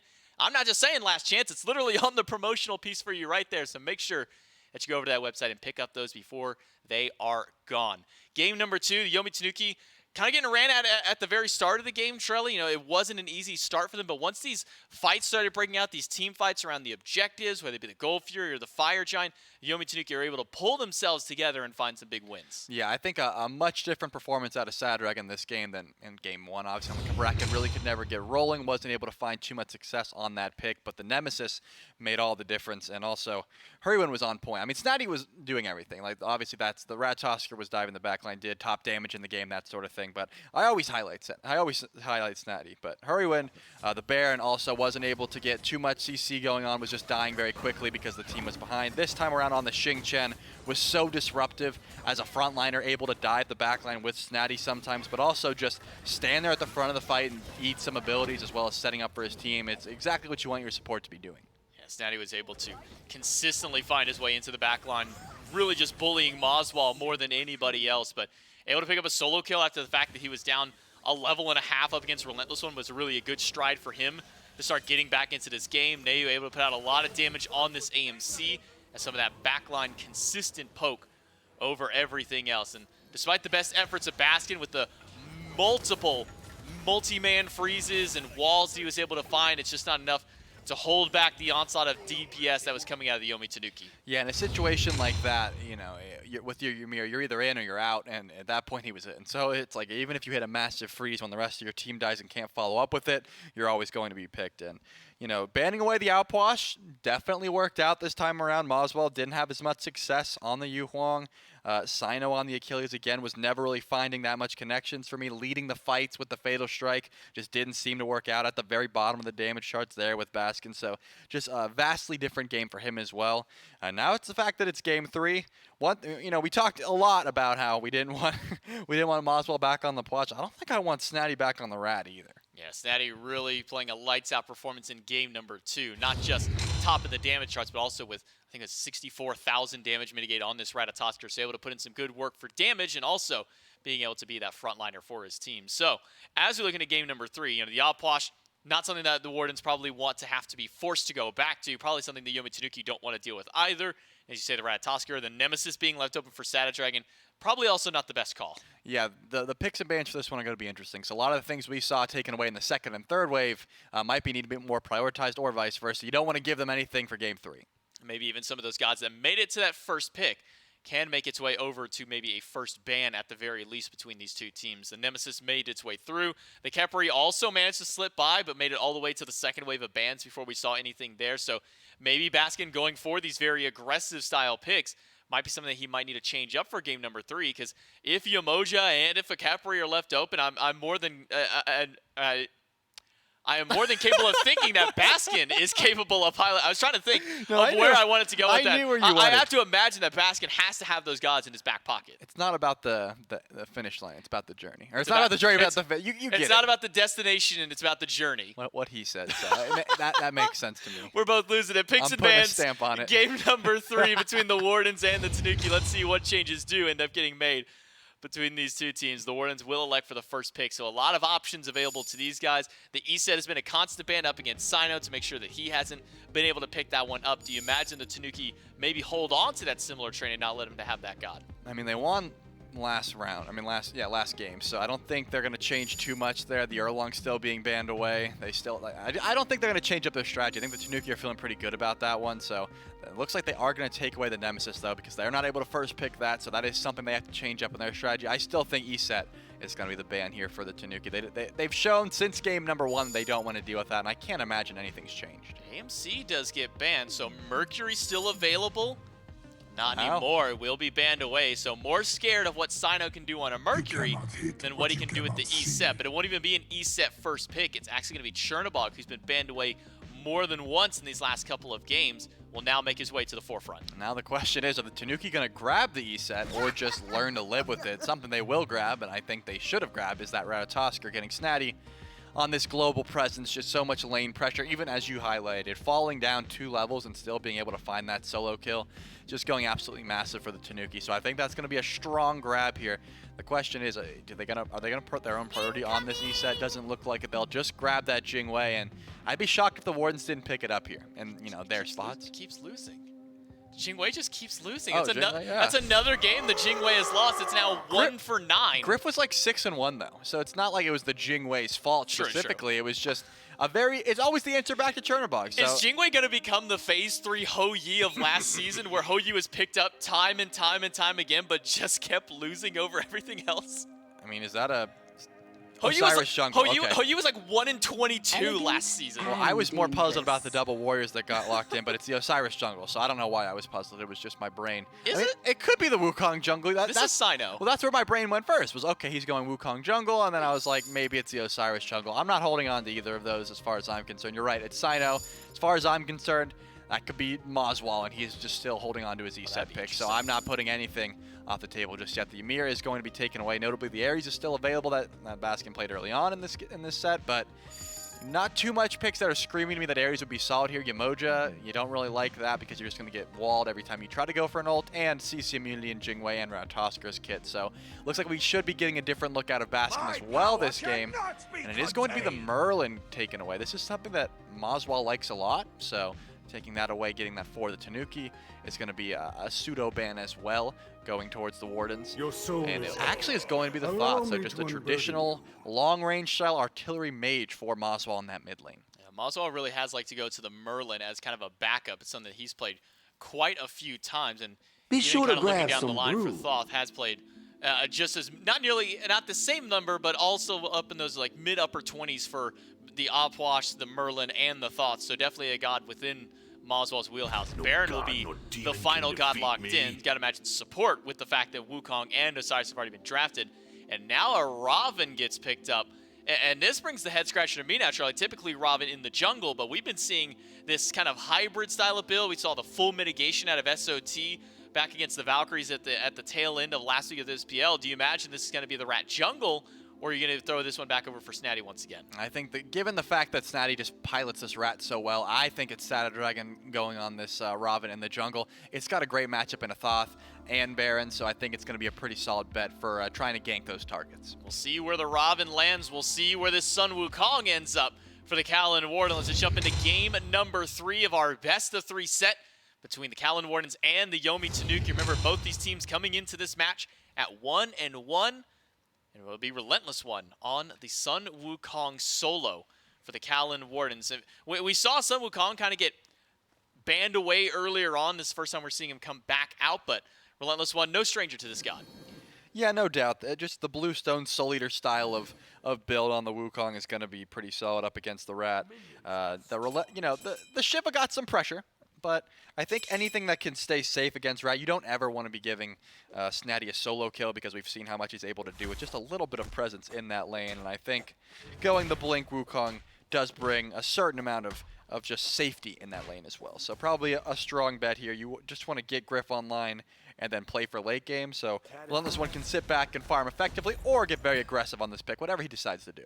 Yes, we will see Bastion piloting the Mage Baron as far as the support role is concerned. So 3 games for Baskin in support, 3 completely different gods. Something that Baskin has been doing a lot of has been playing a multitude of gods in the multitude of roles that he's now been thrown. So we get our first look at seeing how the Baskin support has been panning out for this team in the SCC. Relentless one does get early wave pressure and puts some of that damage back over towards Snatty. And that's mostly just what the Wukong is there to provide, as you talked about, just getting some lane pressure, not being the one to get bullied out.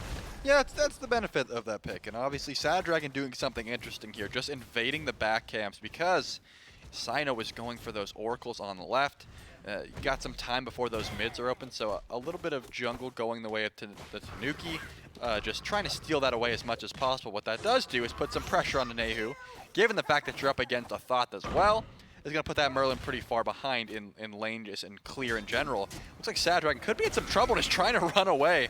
And given the fact that Sino's got a lot of slows here, as he keeps up the DPS, there shouldn't be able to be a blink out. Sickle will land. Dragon gets a little bit of his shield back from his passive.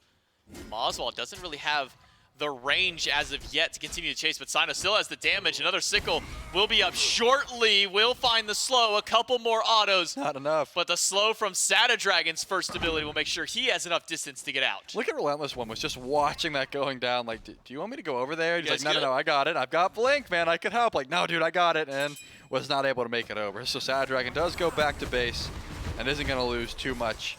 Just a lot of time, I suppose. He didn't lose any farm during that or his life, but just a lot of time getting chased throughout the jungle while Maswal was able to at least push a little bit of the mid wave in that time. So might be losing out a fair bit, and it looks like Dragon is just going to be able to get the red buff for Nehu, so no jungle invaded on the side of Tanuki either. And so Sino actually was able to invade that blue, so never mind. The blue was invaded, just nothing else in that regard. Yeah, able to get away some of that farm on the right side to take that from Snatty, who was able to get some pressure last game, even despite the fact that he went down earlier on. Hurrywin piloting the Umoja, so we finally see Umoja make her way onto the battleground for the SCC squads in this set at the very least. And who better give it to than a former SPL player, though at the time was playing mid, has only recently made his transition to the support role this season. We'll see how Hurrywin's able to pilot this god. Yeah, I don't think he played Umoja any bit in the SPL. Unfortunate. It would have been nice, though. Just a full damage Umoja in mid. Would it really have been nice? I wouldn't have hated it. Just, I would have been there for the thrill factor alone. Yeah, I mean, if we can see Sylvanas mid, surely we can see some Okay, but Umoja. Sylvanas is crazy. Why is Umoja not crazy? She doesn't do that much damage, does she? I mean, not like she's not gonna one-shot you unless you just completely get stuck in the rivers. Yeah, she could. She certainly could. You know what? I'm just gonna say it. I want to see some Umoja mid because she could one-shot you. I think the most fun I've had on Umoja is I played her solo one time. I rushed Breastplate of Valor against a Hercules. Got him caught inside my ultimate, and I think I got 4 stuns off during the ultimate. And he just literally didn't get to play the game. It was just bubble stun on like 3 or 4 rotations of it. That was fun. Probably not for him, though. Yeah, that's what I'm saying. He so was not you're telling having me you slap a Book of Thoth and a Spear of Desto on a Umoja, and she couldn't do that to like a Thoth? Yeah, I think it could work. Either way, if your mid can work, I'm expecting to see a Umoja mid at some point. But well, it wasn't mid; it was solo. well, we've seen your mid though. We have seen your mid. Zero's played it. Yeah, he did play that. We've also seen the full damage Yorm solo. That one wasn't as good. No, that one really just depends on what kind of game Lamoga is having. That's very true. Mogau's a completely different beast in the solo lane, if we're being fair. I mean, this is the guy who was playing like Kumba Karn solo, going Chronos Pendant first item then. So maybe Mogao is really kind of the pioneer of these Guardian Chronos Pendants. Yeah, I would say so. He was also the first one to start doing the Bumbus Hammers full tank builds, gross. I believe. And so. that was before it was going crazy. Yeah, and that was the thing. I mean, since there's no action going on, we can just go off on a tangent talking about the solo lane meta. Because right now we just got Bluestone, typical. I mean, I was gonna say assassins, but it's actually Wukong is a warrior who builds like an assassin. He's got the Soul Eater star, the Bluestone, and just wants to blink in be as damaging as possible. Whereas Snatty just went for the same exact start, that thick bark acorn, giving you 2 flurries, stealing some protections. It's gonna be a good time in lane, and it's gonna be a good time if you just want to use that global ult in. Put some pressure on the mid. Not going to be a fun time for Moswell if Snatty ever connects with those ults. We've seen some close calls so far, but nobody has gone down just yet. 5 minutes in, no first blood. Baskin will rotate over towards mid now, as he's given up his time in the lane. Now that he and Griff have both hit that level 5 threshold, Baskin will make his rotation in to try and see if he can help Moswell get some of this pressure in one of these lanes. We'll be able to clear out that mid and set up for a Scorpion invade. Meanwhile, Relentless One still getting the better end of the trades in solo, despite the fact he hasn't hit 7 first. Maybe not so much. Use the ultimate. Up against Snatty, crashes down, but a dash will make sure that Snatty gets away. Yeah, but it looks like the Rivers do go down on a basket, more so defensively, as Hurrywind is forced into using those beads as well. Good ult from both of these supports, but Baskin probably happier with that trade. Didn't have to use Horrific Emblem, whereas Hurrywind lost a very long cooldown in the Rivers and the beads, so could be a target of some aggression. As Shadow Dragon maybe looking towards this solo lane, trying to find Relentless One after that ultimate is down, but would rather just invade some back camps first and then try to look for it. But Snatty misses the dash there. I think that gank is already done, and it looks like Shadow Dragon sees that too. I want to say it was Rotwin. Did you ever see Rotwin's thread on things that you can do while you wait for your Mojo ultimate to come back up? No, but I can imagine a lot of things. One of them was like brewing up a cup of coffee, cooking up some ramen, you could brush your teeth, you could get like 2 of other people's ultimates for some of them. Okay, what ramen can you make in 2 minutes? I mean, the cup ramen. I mean, You can cook, it's not going to be ready to go right away. You're still going to have to let it cool down and still brew up a little bit. But, you know, a cup of coffee, brush your teeth before your Mojo ult is back up. That would be some raw ramen if you're trying to cook it for I'm 2 usually minutes. like a 3-minute kind of guy if I'm cooking in the microwave. I mean, I'm going 4:30 maybe. I like in the it. microwave? You don't need it that long. Well, I mean, it depends on the power of the microwave, I I suppose. guess. What, are you using a microwave from the 80s? Well, it looks like Sino might be looking for a red buff and the Riptide. Nope. I tried to get us back on track to some aggression, No, but we're fine. Yeah, it Let's looks give like it a go. Hurrywind didn't want that aggression. He wanted a Riptide on out of there, as it looks like Snatty and Relentless One are just sort of playing Ring Around the Rosie here, trying to find some aggression.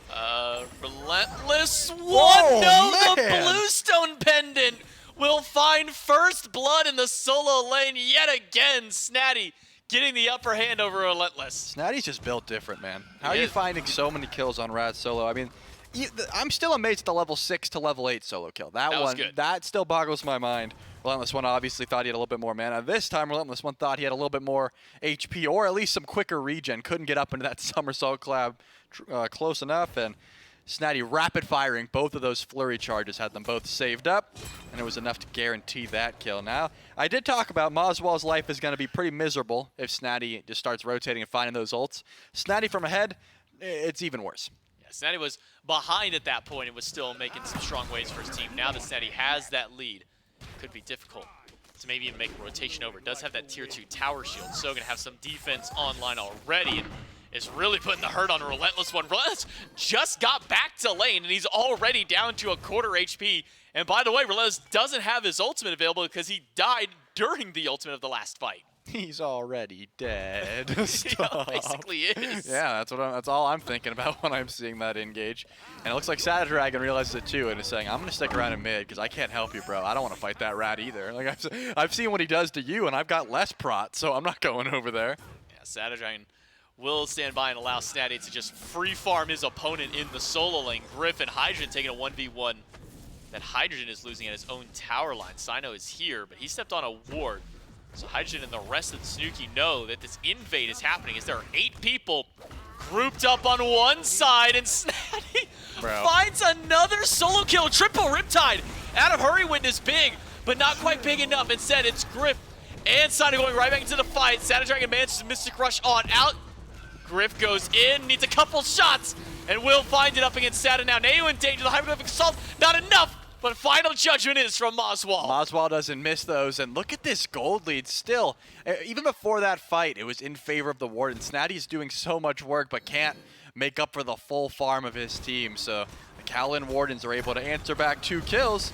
I say answer back, but really it's just answer. The 2 kills that are on the board right now have been completely on the opposite side of the map where no one has really been a part of. Right now it's just the Wardens who have been in the driver's seat this game.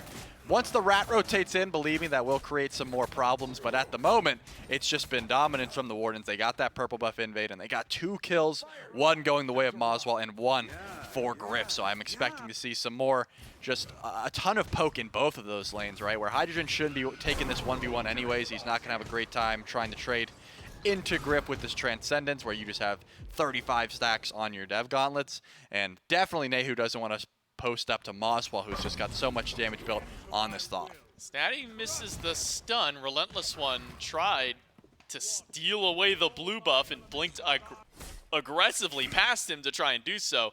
I guess maybe fortunate for Relentless that stun was used, because it's now a level 12 Ratatosker, Glad Shield online.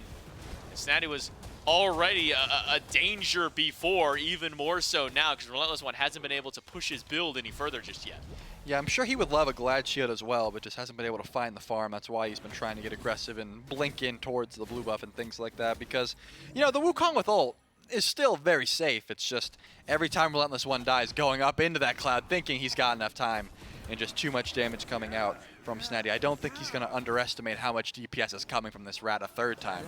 We'll be holding on, Good hope. just hovering that 4 key, ready to click that ultimate in need of any sort of aggression, and then just bird form out, you know, hoping that that stun doesn't connect and stun him out at that point. So that's what I'm expecting to see, and you're right. I would hope that. If I'm at half HP against Snatty at this point, I'm pressing the 4 key. I'm not waiting until I get to like 20% or 10% to try and get that last second save. I'm doing it at 50%. And the Kaolin Wardens are going to try and put some hurt in the jungle against Sada Dragon. Gets his ultimate out. There's the 4 key from the Raven to get away from 3 of the Kaolin Wardens who are pressuring up at this red buff. Yeah, and Moswell is making sure that Nehu can't step up to the wave either. I'm waiting. I've just got my eyes on this Ratatosker because Snatty is behind Moswell right now, invading those back camps.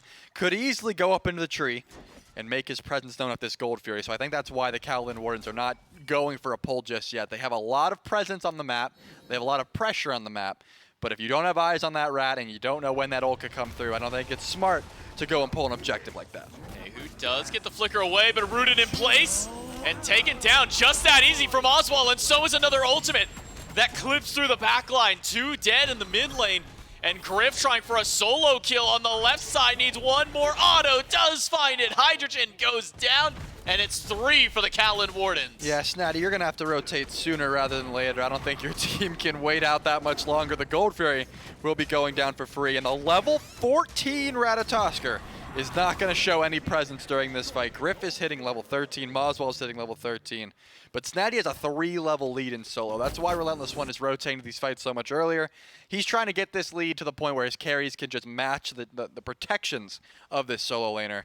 And even though he's going to be put behind his team, should be able to match that damage. And I think Snatty needs to make his presence known as quickly as possible because the gold lead is already climbing.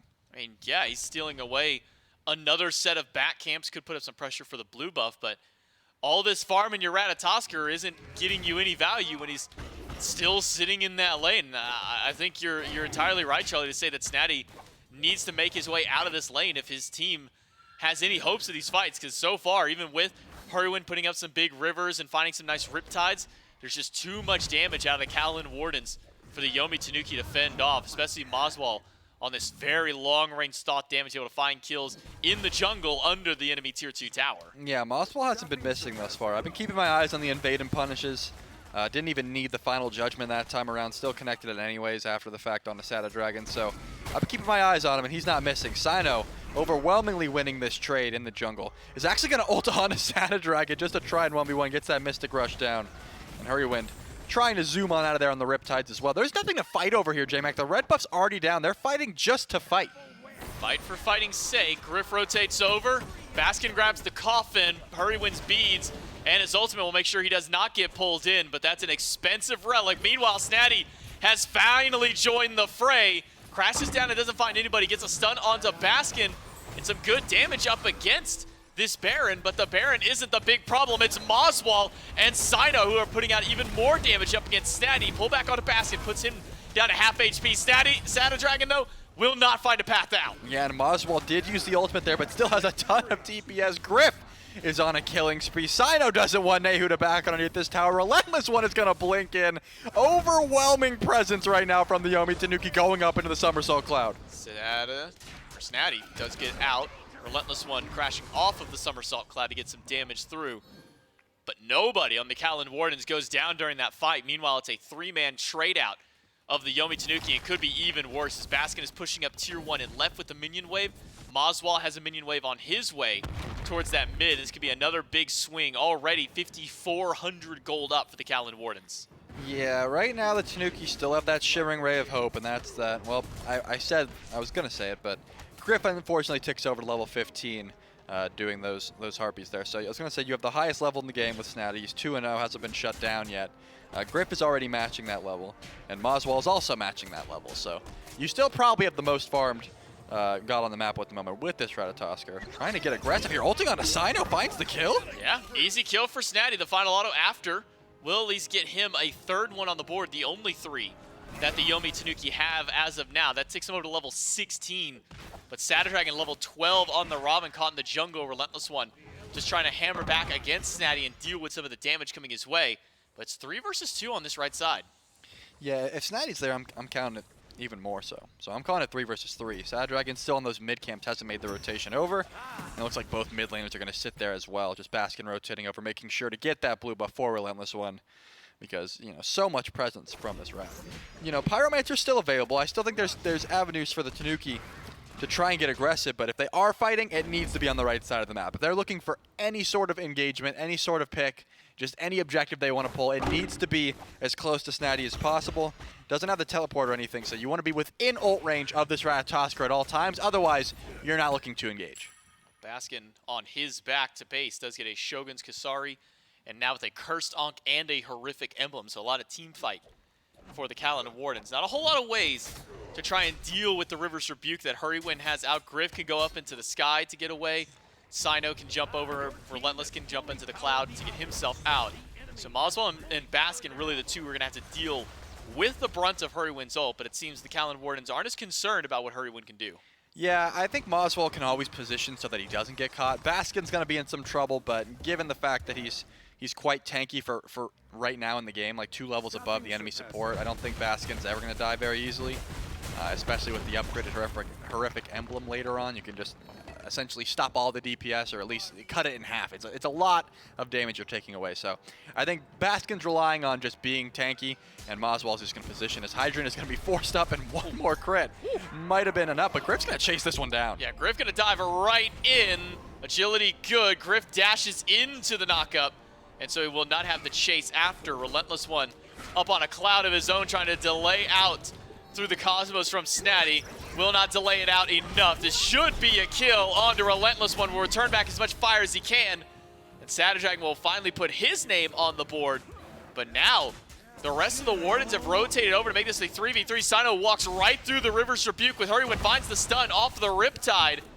But now the Cavalry has re-arrived to the Yomi Tanuki to make this 4 versus 4. Final Judgment charged up by Moswall, and will clip Hydrogen on the tail end of the fight. Yeah, and it looks like Baskin will be able to get a pullback in. Nehu is the one that gets pulled by the coffin, and Ankh gets popped. Hurrywin is not going to be able to make it out of this one. He falls down as well. A Sad Dragon, Hydrogen, Snatty gone. Goes in, needs one more shot, finds it with Griff, and the Kaolin Wardens pick up 3 for 1. Relentless, the only one to go down during the fight, and now with 4 members of the Wardens grouped up, the Tier 1 and Tier 2 tower will go down alongside those kills. And 7,500 gold up for the Kaolin Wardens. Were you saying the Wardens are relentless? Yeah, well, Relentless is a Warden. Right, but you said the Kaolin Wardens are relentless. They are relentless on their chase and on this Fire Giant. Half HP. Snatty goes in, misses the stun, used the dash to get out, and now Relentless One is back. And we'll get the ultimate out of Snatty. We'll try and steal the Fire Giant away a little bit too early. The spin a little too much. And the Kaolin Wardens will grab the Fire Giant. Snatty one hit away from death. And it'll be Griff to put him down. Yeah, but it looks like Griff's still trying to chase this down. Shadow Dragon in the back, and Shadow Dragon on the way to base. Yeah, the Fire Giant already went down, so I'm not sure. Maybe there was some golden kill opportunity there that we didn't get to see, but it didn't look like a golden kill opportunity to us. It looked like he just ulted in to nothingness, and now you got 4 strong with FG as Baskin did fall. And they just have a massive gold lead as well, close to 10K. After this Oni Fury, if it does go the way of the Wardens, should be about 10K. And actually, that Pyromancer just did it. So, yeah, 10,000 gold, give or take, in favor of the Kaolin Wardens. They have that FG and Relentless one. He's going to try to chase down Hydrogen here. No, he definitely will. Tiger Form finds the stun. Hydrogen tries to dash away, but that Master's Will slowing him down. Half HP on the Jingwei. Relentless one, no ultimate. We'll find one more cudgel to force this Jingwei back to base. Meanwhile, the rest of the Kaolin Wardens had some time to go back to base, had some time to reset. Oracles and the Oni Fury should go the way of the Kaolin Wardens. Sino taking up a lot of damage, has to trade over to Moswell, but the Fury will go to the Wardens. Yeah, Sino knew he could back up there, but still, that did a lot of damage as you highlighted. It hurts. Yeah, you might want to pass that one back and forth just in case, man. Snatty already picked Sino once in the jungle when he just thought he was fine. What if he was just watching that Fury go down? You never know. But given the fact that there's a lot of members of the Tanuki on the right side of the map, seems like a pretty safe play just to tank up that Gold Fury. And now the Oni Fury, rather, there's a lot of those Oni minions coming down all sides of the map, as well as a Trebuchet on right. No one's really pushing right at the moment, and Snatty might just stick around to stop it, given the fact that all these tier 2s are up. No Phoenixes are being looked at just yet by the Kaolin Wardens, so I don't think too much presence will be coming on that side of the map, but Sino just used the ult, and Griff's ulting it as well. No, Relentless has joined the fray. There's nowhere for Neu to go. Under his own Phoenix, and Griff still pushing in. We'll get the ultimate on Shadow Dragon. Moswell will ult Hurrywin right in the dome and take down a second one, and not much defense left for the Yomi Tanuki as their backliner Neu and their frontliner Hurrywin are off of the map. All 3 towers that were standing for tier 2 have been removed. And a mid lane Phoenix for the Kaolin Wardens, 21 minutes in. Could maybe even look to push for the end or push for one more. I said all the towers were down. There is still the one in the left lane. All the Wardens had given up that opportunity to make sure they get the kills in mid. Yeah, and they still have that Oni wave as well, so probably will just walk into this tower here. No, Relentless one's waiting. He's like, guys, I'll tank it if you guys want to come over. And they're all like, nah, we're going to go the safe way. We're going to go get those minions and steal the buff. So I think Wukong's just going to have to sit there for a while and wait for his squad to finally join him. And this tier 2 tower will be looked at. It looks like all members of the Tanuki are back up to try and defend, and the Wardens are trying to decide, do they want to back or not? Sino's just W King. He doesn't care. That's Sino. Yeah, he's just W King. He's going to get riptided in, and finally he convinced his team not to back up. Despite losing FG in 56 seconds, they are going to look at this tier 2. I mean, this Phoenix, rather. This Phoenix under fire. River's Rebuke. And at least one Riptide will hold Sino back, but Sino ults in place. Snatty up on the tree, has to find a critical target. But where will he land? Will it be in the middle of 5? Will it be back towards the rest of his team? Instead, it'll be in the back line. Griff finds Shadow Dragon and is still batting away with all of his autos. Nobody has stopped Griff. Just off the mark with the root. Relentless one finds Hurrywin. 2 down for the Yomi Tanuki, but the health bar is a little bit low for the Wardens. They'll retreat back to the Phoenix and take the bird. Yeah, they ran in front of that Phoenix, but now they're going back for it to make sure the second bird goes down. They've got some time here where they can decide if they want to go for that right side Phoenix or not. 15 seconds before they lose FG. If they are going to go for it, now would be the time. But Griff is getting pretty aggressive onto Snatty here. Hydrogen's pretty far up as well, and he's gone. Snatty and Hydrogen. Hydrogen down for sure. Mossball turns around to find another. A stun up onto Neu. Makes it back to the fountain.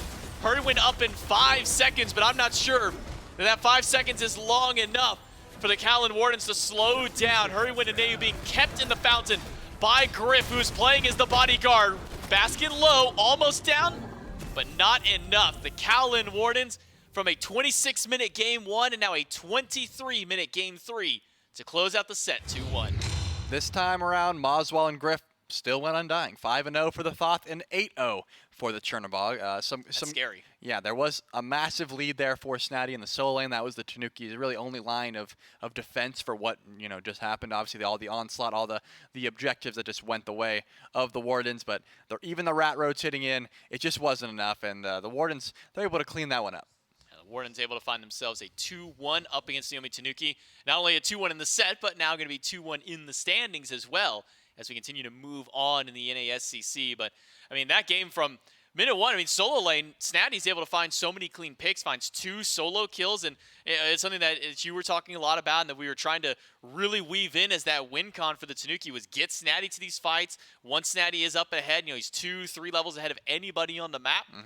The problem is that he never left that solo lane until everybody else on the other side of the map had already caught up to him. Yeah, it just seemed like it was a little bit too little too late. As you mentioned, the carries got the items online that were able to deal with a rat that was that far ahead. And, even if you're ahead of your solo lane opposition, wasn't able to output enough DPS to really just kill through Moswell or Griff. They never died at all that game. And that's gonna spell a big problem. If Thought's able to free cast, if the Chernobog is able to freely ult to the back line, your whole team comp sort of falls apart. Yeah, and it's something that we've been talking a lot about with gods like Thoth and these really long-range mages is getting to the back line is the big thing. Snatty was the one person who could have gotten there, but by the time he did join those team fights, he was even or maybe even slightly behind. And Griff able to put up a lot of kills this game as well. This Chernobog, we're seeing exactly why so many teams have been banning this one away if they don't get first pick. Well, we saw Sad Dragon in the back line once, and it was after that True. Fire Giant went down, and I didn't quite understand why he was there. I mean, he got at least no, one yeah, kill you're right. out He of that traded. one. You're right. He did trade, but it just, yeah, you know what? It was Baskin, so it's like how much your team decides on how worth it was, and if they were able to stop the complete shutdown of those objectives and their Phoenixes going down with that pick, maybe you'd call it useful. So I guess you're right. I'll take back what I said. He was able to get to the back line once. Period. And end of statement. Got to the back line, then ulted in place, and then Griff ulted right back to him, as shown in this highlight to close that one out. A 13 KDA Watch for this Griff, ult. and a 10 KDA here. Again, Moswell charging it in case the last shot didn't hit, and it didn't need to. Instead, he uses it to clip Sada Dragon, picks up almost a double kill in that mid lane, and then again, just firing off that ultimate, no charge necessary. Moswell. That's a quick scope as far as I'm concerned. Yeah, no, he did not need to charge. He recognized he's like 4 HP. I can just kill him with one shot of the ult. And again, Moswell not charging. This is just time and time again, just did that. If it's no wall, it's a no scope, and then if it's a wall and it's an insta charge, it's a quick scope. That's Okay. we need to use that terminology from here Gotcha. on out. 8-0 was Griff. Baskin only fell once after that Fire Giant FUD, and obviously, Relentless One found a little bit of presence, and also Sino got a kill onto him again from Snatty. So just a little bit of presence from this Ratatosker. The Tanuki, they did their best. It was a hard-fought set, just getting the worst of them this game 3 here. Game 3 goes to the Wardens. Game 1 went to the Wardens. So a strong, at least game 2 out of the Yomi Tanuki to show that there is still some fight left back for this team, but not quite enough to stop the onslaught of the Kaolin Wardens once they were able to dig in their heels and kind of get themselves going. The Kaolin Wardens never slowed down their momentum in the 2 games that they were able to find the wins.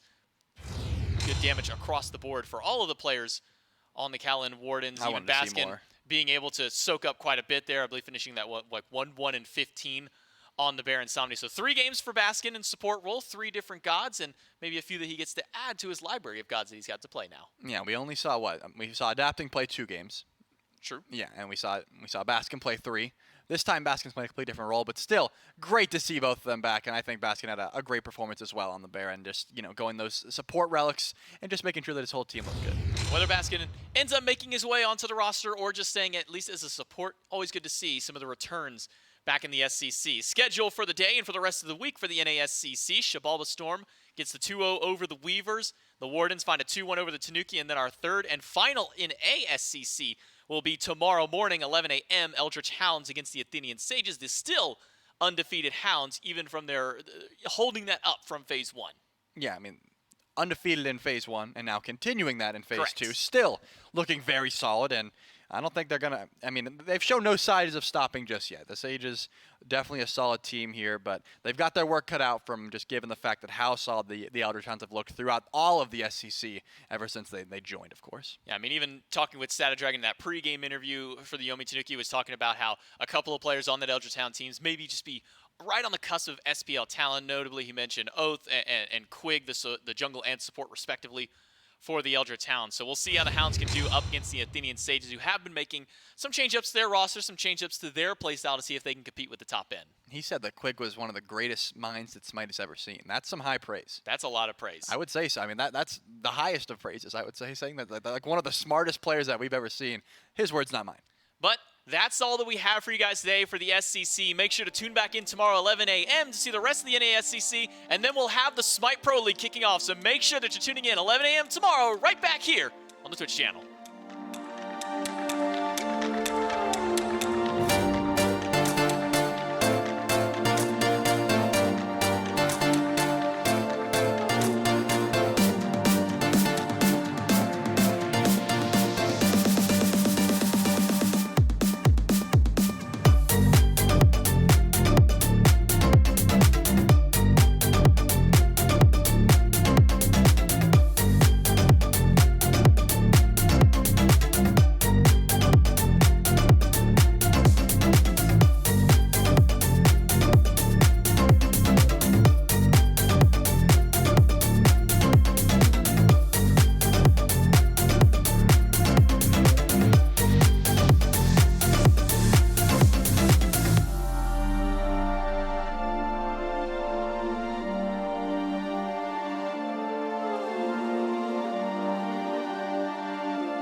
Thank